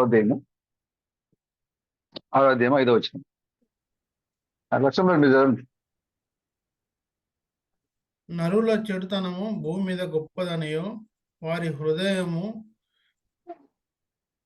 హృదయముక తలంపులలోని ఊహ అంతయో ఎల్లప్పుడూ కేవలం చెడ్డదనియో యెహోవా చూసి, తాను భూమి మీద నరులను చేసినందుకు యెహోవా సంతాపము నొంది తన హృదయంలో నొచ్చుకొనెను. చూసారు అప్పుడు బ్రదర్? చాలు బ్రదర్, చాలు చాలు చాలు. నరుల హృదయము, నరుల తలంపు ఎల్లప్పుడూ చెడ్డదంట. మనుషుల్ని తయారు చేసినందుకు దేవుడు సంతాపడ్డారంట. ఇలా ఉండండి, ఇలా జీవించండి, మీ హృదయాలను కంట్రోల్లో ఉంచుకోండి, మీ తలంపుల్ని కంట్రోల్లో ఉంచుకోండి అని దేవుడు ఏ దీనిలోనూ చెప్పాడు. మీరు తినండి, ఇది తినొద్దు, ఇది చేయండి, ఇది చేయొద్దు అని ఏ దీనిలో చెప్పాడు దేవుడు. దేవుడు చెప్తే దాన్ని అవ్వ అధిగమించేసింది. తన తలంపులు కంట్రోల్ చేసుకోలేకపోయింది. బైబిల్లో రాయబడింది, చూపునకు రమ్యమైన అని రాయబడింది. ఆ పండు ఎలాంటిదంట? చూపునకు రమ్యమైన పండు అంటది. అంటే తన దగ్గర ఉన్న పండు కంట, అంటే ఆదాం కంటే ఎదురుగా నిలబడినటువంటి సాతాను చూడడానికి అందంగా ఉన్నాడంట. చూపునకు రమ్యమైనటువంటి పండు అంటే తన భర్త కంటే అందంగా కనపడ్డాడు. తన భర్త కృష్ణంగా చెప్తున్నారు, ఆదాము హైట్ తక్కువ ఉన్నాడంట. కానీ సర్పం దేహదారుఢ్యంతో ఉందంట, మంచి ఎత్తరిగా ఉందంట. అంటే ఆదాముకి సర్ప శరీరానికి ఆదాము శరీరానికి అలా సంబంధం లేదు.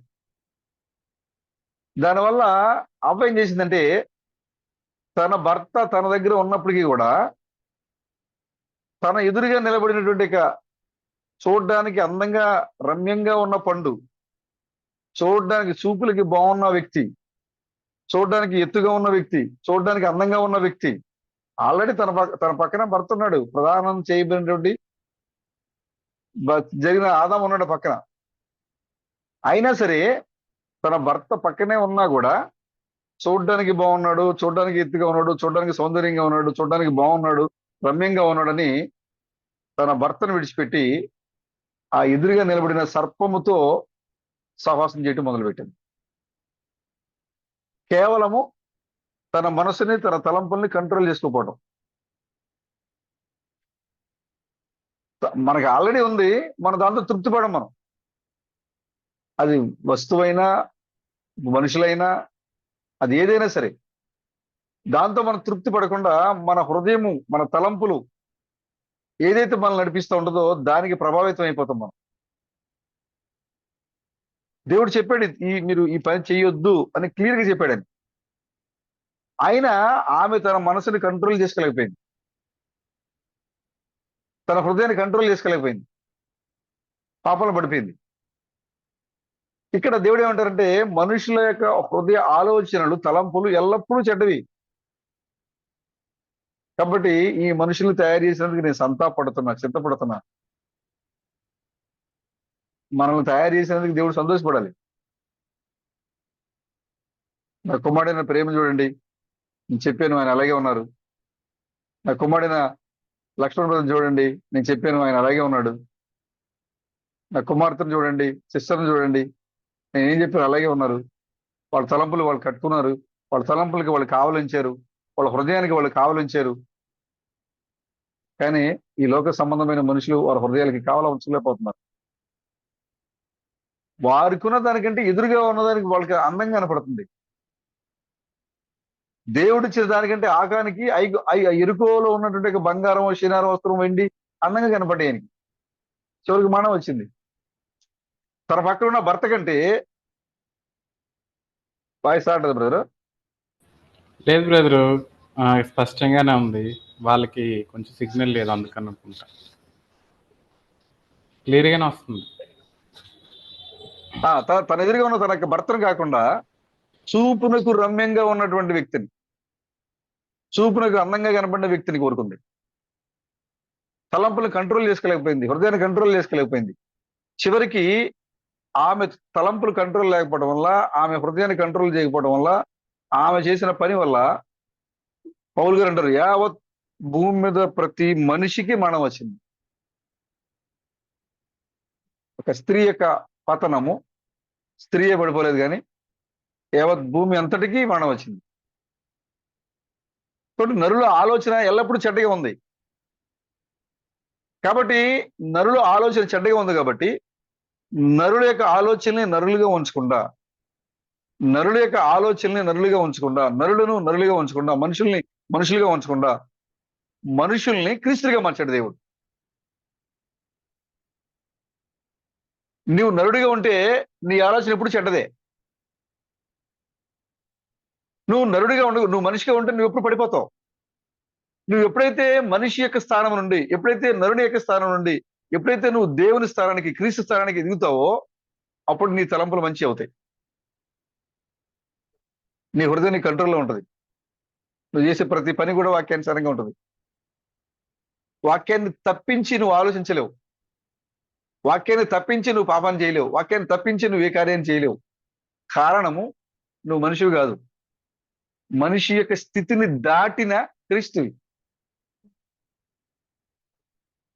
అవ్వ ఎప్పుడైతే మనిషిగా ఉందో, నరమాత్రుడిగా ఉందో, చూపునకు రమ్యమైన దాని మీద తన మనసు పెట్టేసింది.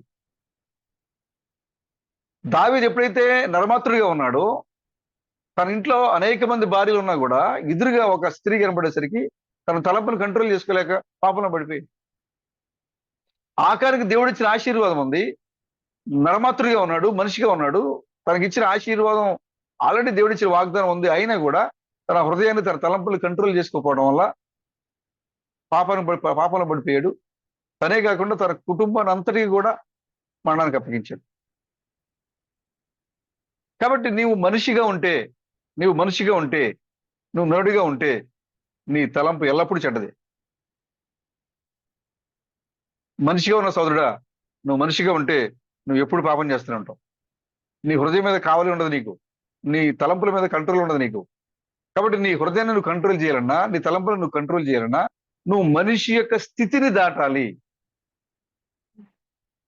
నువ్వు వాక్య స్థితిలోనికి రావాలి. క్రీస్తు దైవత్వం యొక్క స్థితిలోకి నువ్వు రావాలి. అప్పుడు దైవత్వం యొక్క స్థితిలోకి నువ్వు వచ్చినప్పుడు దేవుడు అంటున్నాడు, నువ్వు దేవుని యొక్క తలంపుల్లోకి వెళ్తావు. అప్పుడు చూడండి, మనుషుల యొక్క తలంపులు ఎలాంటివి అంటే చూడండి, దేవుడు అన్న చూడండి, యెషయా గ్రంథం 55వ అధ్యాయము 55వ అధ్యాయం 8వ వచనం.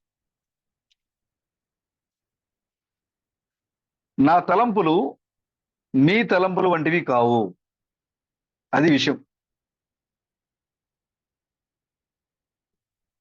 నువ్వు మనిషిగా ఉంటే నీ తలంపు ఎప్పుడు చెడ్డదే మన బ్రదర్. మనం మనుషులుగా ఆలోచిస్తే, మనుషులుగా క్రియ చేస్తే ఎప్పుడు కూడా ఈ లోక సంబంధంగా ఆలోచిస్తాం. మనం ఎప్పుడైతే దేవుని వలె ఆలోచించగలుగుతామో అది ఈ లోక సంబంధమైన తలంపులు కావు. ప్రభు అంటున్నారు, నా తలంపులు మీ తలంపులు వంటివి కాదు. ఆయన తలంపులు వేరే. నా మార్గము నీ మార్గం లాంటిది కాదు. ఆయన మార్గాలు వేరే. మనం ఈ లోకంలో ఉన్నాం, నరమాతృలుగా ఉన్నాం, మనుషులుగా ఉన్నాం. మన తలంపులన్నీ చెడ్డవి. కాబట్టి మనం ఈ లోకంలో జీవించినప్పుడు మనం ఏదో రూపంలో సాతాను మనల్ని పడగొట్టడానికి చూస్తూ ఉంటది. కాబట్టి ఇలాంటి ఎన్నిక చేయబడిన దేవుని బిడ్డలు పడిపోకుండా ఉండటం కోసం దేవుడు ఇచ్చినటువంటి మార్గం ఏంటి అంటే, మనుషుల యొక్క స్థితి నుండి క్రీస్తు యొక్క రూపాన్ని సంతరించుకునే విధంగా మార్చాడు దేవుడు. బ్రదర్, నేను నా తలపుని కంట్రోల్ చేసుకోలేకపోతున్నా. మీరు ఇంకా క్రీస్తులుగా, గోధుమ గింజలుగా మీరు మారలేదు. బ్రదర్, నా హృదయాన్ని కంట్రోల్ చేసుకోలేకపోతున్నా. మీరు ఇంకా వాక్యంగా మారలేదు మీరు. బ్రదర్, నేను దేవుని వలె ఉండలేకపోతున్నా, దేవుని వలె ఆలోచించలేకపోతున్నా. ఇంకా పరిపూర్ణమైన వాక్య రూపాన్ని మీరు సంతరించుకోలేదు. ఎవరైతే దేవుని వలె మారతారో, ఎవరైతే క్రీస్తుల వలె మారతారో వారు దేవుని వలె ఉంటారు. దేవునిలో ఆలోచిస్తారు, దేవునిలో క్రియ చేస్తారు.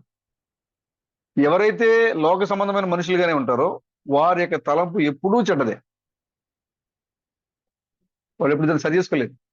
చూడండి, అదే అక్కడ చూడండి, నేను కంటిన్యూ చేస్తాను, చదువుతుంది చూడండి. నా తలంపులు మీ తలంపు వంటివి కావు, మీ త్రోవలు నా త్రోవల వంటివి కావు. ఇదే యెహోవాకు. ఆకాశములు భూమికి పైన ఎంత ఎత్తుగా ఉన్నవో మీ మార్గముల కంటే నా మార్గములు, మీ తలంపుల కంటే నా తలంపులు అంత ఎత్తుగా ఉన్నవి. అది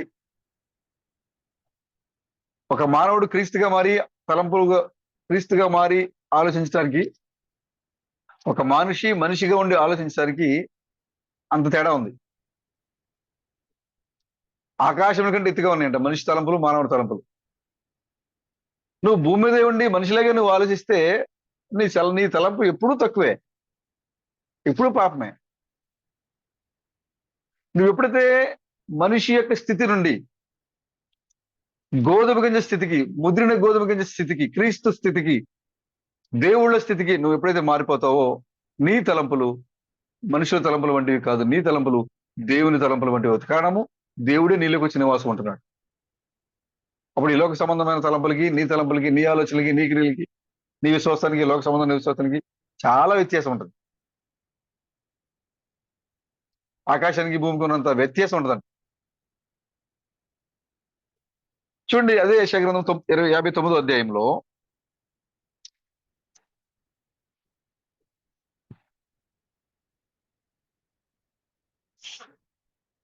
59:7 వారి కాళ్ళు పాపము చేయు పరిగెత్తుచున్నవి, నిరపరాధులను చంపుటకు అవి త్వరపడును, వారి తలంపులు పాపహేతుకమైన తలంపులు. పాడును నాశనమును వారి త్రోవలలో ఉన్నవి. శాంత వర్తమానమును వారు ఎరుగరు. వారి నడవడులలో న్యాయము కనబడదు. తమ కొరకు వంకర త్రోవలు కల్పించుకొనిచున్నారు. వాటిలో నడుచువాడును శాంతి నొందడు. కావున న్యాయము మాకు దూరముగా ఉన్నది, నీతి మమ్మను కలుసుకుంటలేదు. వెలుగు కొరకు మేము కనిపెట్టుకొనిచున్నాము గాని చీకటియే ప్రాప్తించును. ప్రకాశము కొరకు ఎదురు చూస్తున్నాము గాని అంధకారంలో నడుచున్నాము. గోడ కొరకు గుడ్డివారి వలె తడులాడుచున్నాము, కన్నులు లేని వారి వలె తడులాడుచున్నాము. సంధ్య చీకటి అందు వలె మధ్యాహ్న కాలమును కాలు జారుపడుచున్నాము. బాగుగా బ్రతుకుచున్న వారిలో నుండి చచ్చిన వారి వలె ఉన్నాము. చూసారా, ఇవన్నీ కూడా ఎవరు ఎవరు ఎవరి గురించి మాట్లాడుతున్నారు ఇక్కడ? పాపహేతుకమైన తలంపులు కలిగిన వారు, వంకర మార్గాలు కలిగిన వారు, వారి తలంపుల్ని కంట్రోల్ చేసుకోలేని వారు, వారి హృదయాన్ని కంట్రోల్ చేసుకోలేని వారు, వాళ్ళకి శాంతి వర్తమానం అంటే నచ్చదంట. వాళ్ళకి పగలే చీకట్లో నడుస్తున్నట్టుగా ఉండదంట. వాళ్ళకి పట్టపగలు చీకట్లో నడుస్తున్నట్టుగా, గుడ్డి వాళ్ళు ఏ విధంగా అయితే గోడను పట్టుకోవడానికి తడబడతారో, వీళ్ళు పాపం చేస్తూ అలా తడబడుతుంటారు. లోకంలో పాపం కోసం పరిగెడుతూ ఉంటారు. శాంతి వాళ్ళకి అవసరం లేదు. వీళ్ళ తలంపులన్నీ కూడా పాపాలే. దేవుడు అంటున్నాడు యెషయా ద్వారా, తోటి ప్రియమైన సహోదరులారా, మీ యొక్క తలంపులకి కావలి వారిని ఉంచండి, మీ హృదయానికి కావలి వారిని ఉంచండి. ఎవరో కదా కావలివాడు? క్రీస్తు ఉన్నారు, ప్రభువే ఉన్నారు. నీ ప్రతి తలంపు, నీకు వచ్చే ప్రతి తలంపుని పరిశుద్ధంగా మార్చగలిగినటువంటి కావలివాడిని మీ హృదయం దగ్గర కాపలుగా ఉంచండి. అప్పుడు మీ హృదయము పరిశుద్ధంగా ఉంటుంది, మీ తలంపులు కూడా పరిశుద్ధంగా ఉంటాయి. అప్పుడు నువ్వు నడిచే మార్గంలో న్యాయం కనపడుద్ది. నువ్వు నడిచే మార్గం వంకర త్రోవల నుంచి నువ్వు పక్కకి వెళ్ళిపోతావు. శాంతి వర్తమానం బోధిస్తావు, వింటావు. చిన్ననైన మార్గంలో, మన పితరులు నడిచిన మార్గంలో నువ్వు నడుస్తావు. ఇవి మన పితరులు వెళ్ళిన మార్గంలో నువ్వు వెళ్ళాలన్నా, శాంతి వర్తమానం నీకు అందాలన్నా, నీ తలంపులు నువ్వు కట్టుకో. నీ తలంపుల్లో పరిశుద్ధి ఉండాలి, నీ హృదయంలో పరిశుద్ధి ఉండాలి. పాపహేతుకమైన పాప కార్యాలు, పాపపు తలంపులు, మనిషి ఎక్కడే ఉంటాడు, తలంపులు ఎక్కడే ఉంటాయి. ఆ తలంపులు ఎలాంటి తలంపులు అంటే పాపానికి సంబంధించిన తలంపులే. నువ్వు వాటిని జయించాలంటే, నువ్వు నరమాత్రుడిగా ఉంటే నువ్వు దాన్ని జయించలేవు. నువ్వు వాక్యంలో భాగంగా మారాలి, క్రీస్తుగా మారాలి, దేవుడిగా మారాలి. నువ్వు నరుల యొక్క ఆలోచన ఎప్పుడూ చెడ్డదే. నువ్వు నడుగా ఉంటే ఎప్పుడు నువ్వు అలాగే ఉండిపోతావు. నువ్వు క్రీస్తుగా మారాలి. నువ్వు ఎప్పుడైతే భూ సంబంధమైన మనిషి స్థితి నుండి పరలోక సంబంధమైన క్రీస్తు స్థితికి ఎదుగుతావో, అప్పుడు నీ యొక్క హృదయము, నీ తలంపులు అన్ని పరిశుద్ధమైపోతాయి. దావీదు చెప్తున్నట్లుగా. చూడండి, ఇంకొక మాట చూద్దాం.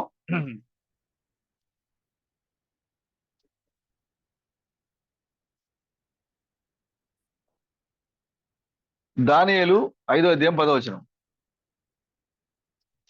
రాజుగారికి ఒక కళ వచ్చింది కదా, ఆ కళ వచ్చేసరికి రాజుగారు భయపడిపోతున్నారు.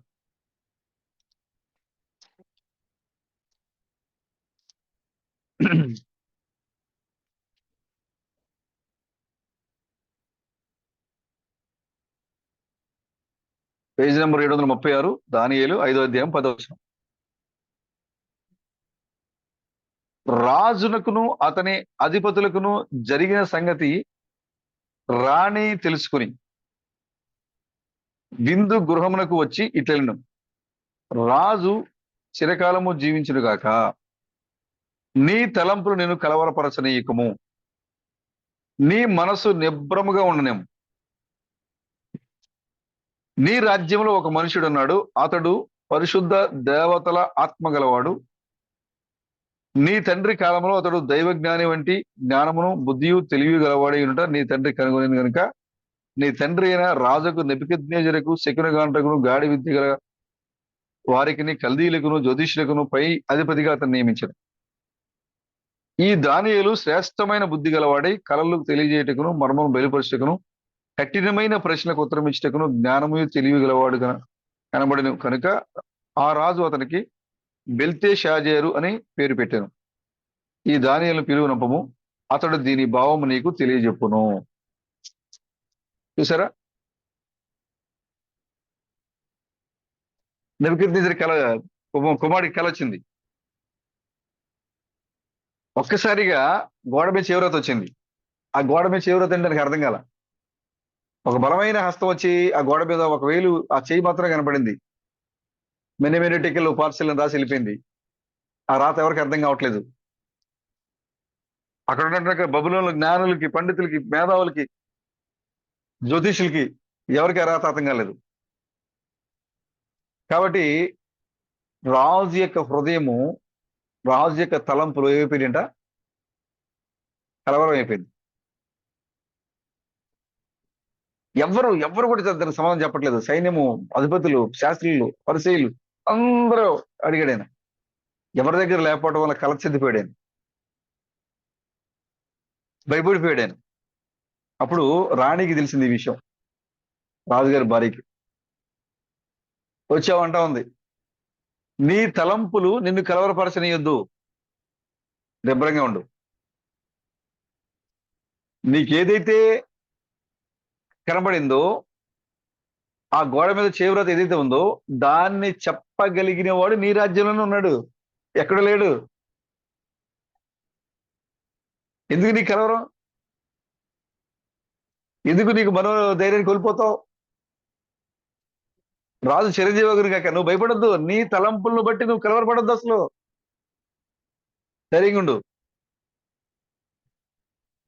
నీ తలంపుల్లో ఏదైతే ఉందో, నువ్వు ఏదైతే చూసావో, నిన్ను ఏదైతే కలవర పెడుతుందో దాని యొక్క రహస్యాన్ని బయలుపరచగలిగిన వాడు నీలోనే ఉన్నాడు. మరి మనకెందుకు చింత, మనకెందుకు కలవరం, మనెందుకు భయపడాలి? దేని గురించి మీరు చింతపడొద్దు, ఆనందించండి. ప్రభువునందు ఎల్లప్పుడూ ఆనందించండి. ప్రేమ మీద నవ్వుతున్నా చూసారా, ఎల్లప్పుడూ అదే నవ్వు. మరలా చెప్పుదును ఆనందించండి, పౌలు గారు అన్నట్టు. దేని గురించి చింతపడద్దు, ఎందుకంటే ప్రభువు సమీపంగా ఉన్నాడు. 2000 సంవత్సరాల క్రితమే పౌలు గారికి సమీపంగా ఉంటే ఇప్పుడు మనకెంత దగ్గరికి ఉండాలి దేవుడు? మనం 2000 సంవత్సరాల ముందుకు వచ్చాం కదా బ్రదర్. పౌలు గారు అప్పుడే నాకు దగ్గరగా ఉన్నాడు ప్రభు అని చెప్తున్నారు. మరి 2000 సంవత్సరాల తర్వాత మనం ఇంకెంత దగ్గరికి వచ్చి ఉంటాం? 2000 సంవత్సరాలు దూరంగా ఉన్న పౌలు గారే మీరు ఎవడు దుఃఖపడద్దు, ఆనందించడి అని చెప్తే 2000 సంవత్సరాల దగ్గరికి వచ్చిన మనం ఇంకెలా ఉండాలి? ఎలా మనకి తలంపులు కట్టుకోవాలి? ఎలా మన హృదయాన్ని కంట్రోల్లో ఉంచుకోవాలి? ఎలా మనం దేవుణ్ణి ఆరాధించాలి? ఎలా మనకు వచ్చే చింత, మనకు వచ్చే సమస్య, మనకు వచ్చే నిట్టూర్పులు ప్రార్థన విజ్ఞాపన పూర్వకంగా దేవునికి మనం సమర్పించాలి. ఎంతగా సమర్పించాలి? ఎందుకంటే పౌలు గారి కంటే 2000 సంవత్సరాలకి దగ్గరికి వచ్చాము ప్రభుకి. కాబట్టి రాణి చెప్తోంది రాజుతో, మీ తలంపులను బట్టి మీరు కలవరపడద్దు, నిబ్బరంగా ఉండండి. నీ నీ తలంపుల్లో ఉన్న భయాన్ని పోగొట్టే జ్ఞానులకు జ్ఞాని నీ రాజ్యంలోనే ఉన్నాడు. సోదరుడా, నేను కలవరపెడుతున్న దెయ్యాల మీద జయం పొందడానికి, నేను కలవరపెడుతున్న సాతాను మీద విజయాన్ని ఇవ్వడానికి ఆ జ్ఞాని, ఆ రాజు దూరంగా లేడు, నీలోనే ఉన్నాడు. కలవరపడద్దు, నిబ్బరంగా ఉండండి. మీ హృదయాల్ని కంట్రోల్లో ఉంచండి, కావలివాడిని ఉంచండి. మీ తలంపుల దగ్గర కావలివాడిని ఉంచండి. మిమ్మల్ని పరిపూర్ణంగా నడిపించగల దేవుడు మీలోనే ఉన్నాడు. దావీదు చూడండి, అంత పడిపోయిన తర్వాత జ్ఞానోదయం అయిపోయింది దావీదుకి. అయ్యో నేను ఎంత పొరపాటు చేశానే అని మన కాలం గురించి మాట్లాడుతున్నాడు ఇప్పుడు దావీదు ఆత్మతని బట్టి. చూడండి ఒకసారి 2 సమూయేలు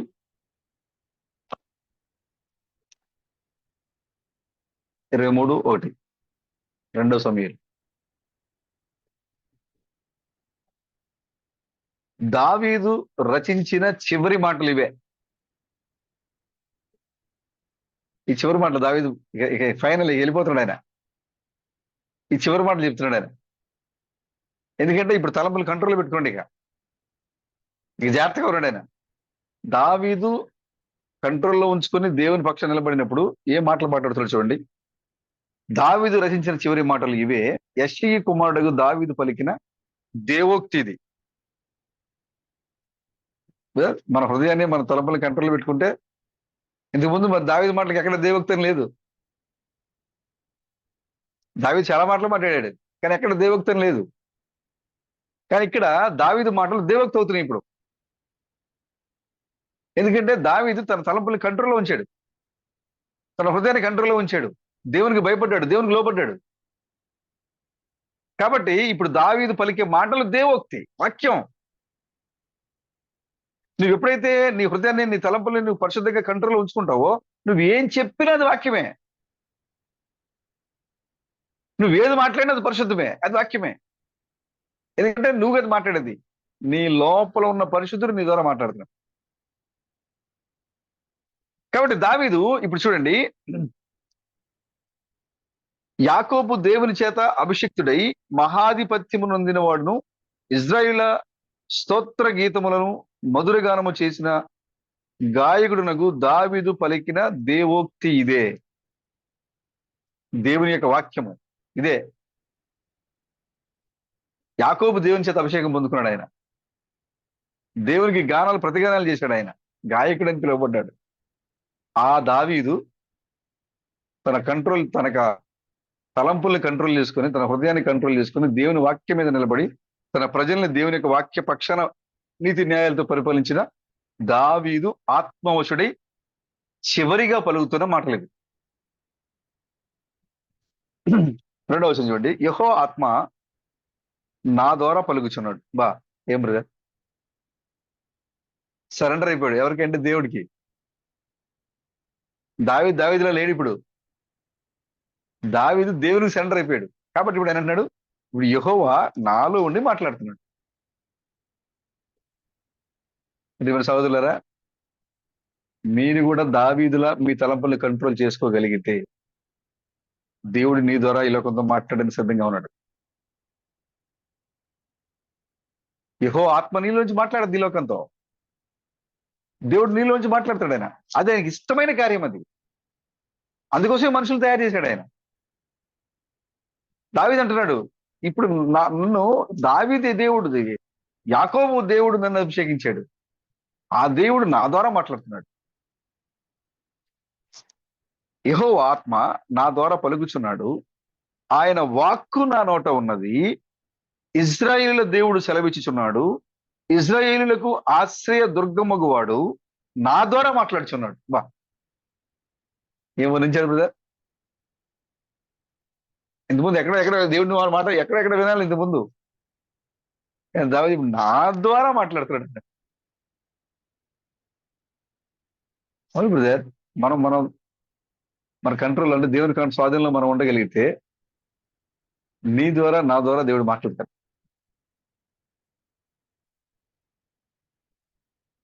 చివరి మాటలు దావీదు యొక్క చివరి అనుభవాలు ఇవన్నీ కూడా. యాకోబు దేవుడు తన ఆశ్రయించిన చివరి అనుభవం చూడండి. ఎక్కడి నుంచి చూస్తున్నాడు ఎక్కడ చూస్తున్నాడు చూడండి. దావీదు ఇశ్రాయేలుకు ఆశ్రయదుర్గం కూడా నా ద్వారా మాట్లాడుచున్నాడు. చూడండి ఎవరి గురించి మాట్లాడుతున్నాడు చూడండి. మనుష్యులను ఏలు ఒకడు పుట్టును, అతడు నీతిమంతుడై దేవుని యందు భయభక్తులు కలిగి ఏలును. ఆత్మవశుడు అవడం వల్ల ఫ్యూచర్ చూస్తున్నాడు. చివరి దినాల్లో ఒక మనిషి రాబోతున్నాడు, అతను నీతిమంతుడిగా ఉంటాడు, భయభక్తులు కలిగి ఉంటాడు. ఆయన అతను మనుషుల్ని పరిపాలించబోతున్నాడు. ఆల్రెడీ ఆయన పరిపాలిస్తున్నాడు ఇక్కడ, ఆయన ఇంకో ఆయన గురించి మాట్లాడుతున్నాడు. ఒక ఆయన రాబోతున్నాడు, నీతిమంతుడు రాబోతున్నాడు. ఎవరు నీతిమంతుడు? అతని యొక్క నీతిని ఆధారం చేసుకుని ఈ లోకానికి తీర్పు తీర్చబోయే ఒక నీతిమంతుడు. అతని యొక్క నీతి ఆధారం అవుద్ది, తీర్పు తీర్చడానికి ఆధారం. ఒక కొలమానం. ఆయన నీతి ఈ లోకానికి తీర్పు తీర్చడానికి ఆయన నీతి ఒక కొలమానం. ఇది దీన్ని బట్టి మీరు ఎందుకు చేయలేకపోయారు? ప్రామాణికం. ఆయన నీతి ఈ లోకానికి ప్రామాణికం. దీన్ని బట్టి మీరు ఎందుకు ఉండలేకపోయారు? ఆయన తన తలంపులు కంట్రోల్ చేసుకున్నాడు, మీరు ఎందుకు చేసుకోలేకపోయారు? ఆయన తన హృదయాన్ని కంట్రోల్ చేసుకున్నారు, మీరు ఎందుకు చేసుకోలేకపోయారు? ఆయన నీతిగా ఉండగలిగాడు, మీరు ఎందుకు ఉండలేకపోయారు? ఆ నీతి మంతుని యొక్క నీతికి కొలమానం ఈ లోకానికి. దావీదు అంటున్నాడు, ఆయన రాబోతున్నాడు, ఆ మనిషి రాబోతున్నాడు, ఆ నీతిమంతుడు రాబోతున్నాడు, ఆ దేవుని యందు భయభక్తులు కలిగిన వ్యక్తి రాబోతున్నాడు. చూడండి, భయభక్తులు కలిగినను అతను ఎలా వస్తాడంట చూడండి. సాయంకాలం వెలుగులానో మధ్యాహ్నకాల వెలుగులానో కాదు ఆయన వచ్చేది. 4వ వచనంలో చూడండి, ఉదయ కాలపు సూర్యోదయ కాంతి వలె వస్తాడంట ఆయన. అంటే ఎంత ప్రశాంతంగా వస్తాడు అడుగుతారు. ఉదయకాల సూర్యోదయం మనకి ఎలా ఏమనిపిస్తుంది? శాంతి, నెమ్మది, సమాధానం. అసలు ఆ మార్నింగ్ ఆ సూర్యోదయాన్ని మనం ఆస్వాదిస్తచ్చు, ప్రశాంతంగా ఉంటది. ఇక్కడ ఈ పరిపాలించే ఈ వ్యక్తి ఉదయకాలపు సూర్యోదయ కాంతి వలెను, మబ్బు లేకుండా ఉదయించిన సూర్యుని వలెను, వర్షము కురిసిన పిమ్మట నిర్మలమైన కాంతి చేత భూమిలో నుండి పుట్టిన లేత గడ్డి వలెను అతడు ఉండును. నా సంతతి వారు దేవుని దృష్టికి అనుకూలులే కదా. ఆయన నాతో నిత్య నిబంధన చేసి ఉన్నాడు. ఆయన నిబంధన సర్వ సంపూర్ణమైన నిబంధనే, అది స్థిరమైనను, దేవునికి పూర్ణానుకూలము, అది నాకు అనుగ్రహింపబడినది, రక్షణార్థమైనది, నిశ్చయముగా ఆయన దాన్ని నెరవేర్చును. ఒకడు ముండను చేత పట్టుకున్నటకు భయపడినట్లు దుర్మార్గులు విసర్జించబడుదురు. ముండలు పట్టుకునేవాడు ఇనుప పనిముట్టునైనను బల్లెపు కొలనైనను వినియోగించిన కదా. మనుషులు వాటిలో దేనిని విడవక అంతయు ఉన్న చోటనే కాల్చివేయుదురు. దావీదు అనుచరులలో బలాఢ్యులు ఎవరనగా యోషే, బెత్షెబతును, మిక్కుడు. ఇదంతా కూడా తర్వాత దావీదు యొక్క యోధులు వీళ్ళందరూ కూడా. చూడండి, దావీదు ఎప్పుడైతే తను పట్టుకున్నాడో, దేవుని యొక్క వాక్యపక్షాన నిలబడాడో, ఆత్మవశుడై ఈ లోకాన్ని రాజులకు రాజుగా ప్రభులకు ప్రభుగా పాలించబోయే ఒక నీతియుక్తమైన నీతిగల రాజు రాబోతున్నాడు అని చూసి, ఇది దేవోక్తి, యెహోవా ఆత్మ నా ద్వారా, నాలో ఉండి నా ద్వారా మాట్లాడుతున్న దేవుని యొక్క మాట, ఇది యెహోవా వాక్కు, ఇది యెహోవా ఎలాగూ సెలవిచ్చున్నాడు అని దావీదు తన చివరి మాటలు పలుకుతున్నాడు. ప్రియమైన సహోదరులారా, మీ యొక్క తలంపులను మీరు కట్టుకోండి. యెషయా, ఇర్మీయా, ఓబద్యా, జకరియా వీరందరూ ఎలాగైతే లోకంలో కలిసిపోకుండా, లోక ఆశల వైపు వాళ్ళు ఆశించకుండా, ఎలాగైతే తమ యొక్క ఆలోచనలన్నింటినీ కూడా, వాళ్ళు కష్టాల్లో కూడా అవసరాలు ఉన్నాయి అయినా వాళ్ళు లొంగలేదు. యోసేపుకి అవసరం ఉంది, ఆయన యోసేపు లొంగలేదు. అవసరం ఉంది, డబ్బు అవసరం ఉంది అక్కడ, కానీ లొంగలేదు, దేనికి లొంగలేదు. తప్పిపోయిన కుమారుడు తన తలంపులు కంట్రోల్ చేసుకోలేకపోయాడు, తన హృదయాన్ని కంట్రోల్ చేసుకోలేకపోయాడు. దేవుని తండ్రి దగ్గర ఆస్తిని పంచి తీసుకున్నాడు. ఆ రోజుల్లో ఆచారం ఏంటంటే, కుమారులు ఆస్తి పంచుకోవాలంటే తండ్రి తల్లిదండ్రులు చచ్చిపోయి ఉండాలి. కుమారులు ఆస్తులు పంచుకోవాలంటే తండ్రి చనిపోతేనే ఆస్తి పంచుకుంటారు. కానీ ఈ తప్పిపోయిన కుమారుడు తండ్రి బతుకునంగలోనే చంపేశాడు. తండ్రి బతికి ఉండంలోనే చంపేసి, నాకు నా ఆస్తి నా వాటకి ఇచ్చే అన్నాడు. ఎందుకంటే ఎటువైపు చూసినా లోకం లాగేస్తుంది, డబ్బులు లేవు, దగ్గరికి వెళ్ళాలి, తెచ్చుకోవాలి. కాబట్టి తండ్రి అడిగితే ఇవ్వట్లేదు, తలంపు ఆగలేదు, కంట్రోల్ చేసుకోలేకపోతున్నాడు. ఆ ఫ్రెండ్ ఇలాగా ఈ క్రికెట్కి వెళ్తున్నాడు, ఆ ఫ్రెండ్ ఆ గేమ్కి వెళ్తున్నాడు, ఈ ఫ్రెండ్ ఈట వెళ్తున్నాడు, అలాగే వాళ్ళు చూసి ఇతను కూడా కంట్రోల్ చేసుకోలేకపోయాడు. తన తలంపులు, తన హృదయాన్ని కంట్రోల్ చేసుకోలేకపోయాడు. కంట్రోల్ చేసుకోలేకపోవడం వల్ల బ్రతికి ఉన్న తన తండ్రిని చచ్చిపోయినట్టుగా లెక్కేసి నాకు ఆస్తి మంచిమన్నాడు. తండ్రి చివరికి ఆస్తి మంచి ఇచ్చాడు. ఆ తలంపులకి కంట్రోల్ లేదు, వెళ్ళిపోయాడు. ఆ డబ్బు ఉన్నంతసేపు స్నేహితులతో ఉన్నారట, బైబిల్ చెప్తుంది. ఎప్పుడైతే డబ్బు అయిపోయిందో తన దగ్గర, స్నేహితులు వెళ్ళిపోయారు. స్నేహితులు ఎప్పుడైతే వెళ్ళిపోయారో, డబ్బు లేదు, స్నేహితులు లేరు, ఆదుకునేవాళ్ళు లేరు, సహాయం చేసేవాళ్ళు లేరు, ఎక్కడ ఉండాలో తెలియదు, ఎక్కడ పడుకోవాలో తెలియదు, ఏం తినాలో తెలియదు, పనిచ్చేవాళ్ళు లేరు. చివరికి పందులు కాసుకునేటువంటి గుడారంలోకి వెళ్ళాడు. పందుల్ని మేపుతూ రాజకుమారుడిగా రాజ సువాసనలతో పరిమళ సువాసనలతో ఉండే కుమారుడు పందులు పడుకునే గుహలో పడుకుంటున్నాడు. పందుల వాసన, పరిమళ సువాసన పోయింది, పందుల వాసన. కేవలము తన తలంపుల్ని కట్టుకోలేకపోవటం, తన హృదయాన్ని కట్టుకోలేకపోవటం. పరిమళ సువాసన వచ్చే కుమారుడు, పట్టు పరుపుల మీద పడుకునే కుమారుడు పందుల పక్కన పందుల వాసనతో పడుకున్నాడు, అసహ్యంగా పడుకున్నాడు. అప్పుడు అర్థమైంది దానికి, అయ్యో ఏంటి నా స్థితి, నేను ఎందుకు నా తలంపులను కంట్రోల్ చేసుకోలేకపోయాను, నేను నా తండ్రి బతుకుని చంపేసిన వాళ్ళకి చేశాను, నేను నా హృదయాన్ని కంట్రోల్ చేసుకోలేకపోయాను, నేను నా జీవితం మారిపోయింది, ఇలాగైపోయినాను నేను అని పశ్చాత్తాపడ్డాడు. అందరి దగ్గరికి వెళ్ళి క్షమాపణ అడిగాడు. ఎవరు క్షమించేవాళ్ళు లేరు అక్కడ, సహాయం చేసేవాళ్ళు లేరు అక్కడ. నువ్వు తండ్రిని చంపేసేవారు, నువ్వు నీకేంటి మేము సాయం చేసేది, బంధువులు అన్నారు. నీ తండ్రి బతుకొంగలోనే చంపేశావు, నువ్వు ఆస్తి మనిషికి వెళ్ళి పాడు చేసావు, నువ్వు నచ్చినట్టుగా నువ్వు తిరిగేసావు, నీ కంట్రోల్ లేదు, నీకు మేమే సాయం చేసేది, పోతలకే గెంటేశారు. ఇలాంటి పరిస్థితుల్లో నాకు సహాయం చేయగలిగింది ఒకే ఒక వ్యక్తి ఉన్నాడు, అసలే నా తండ్రి.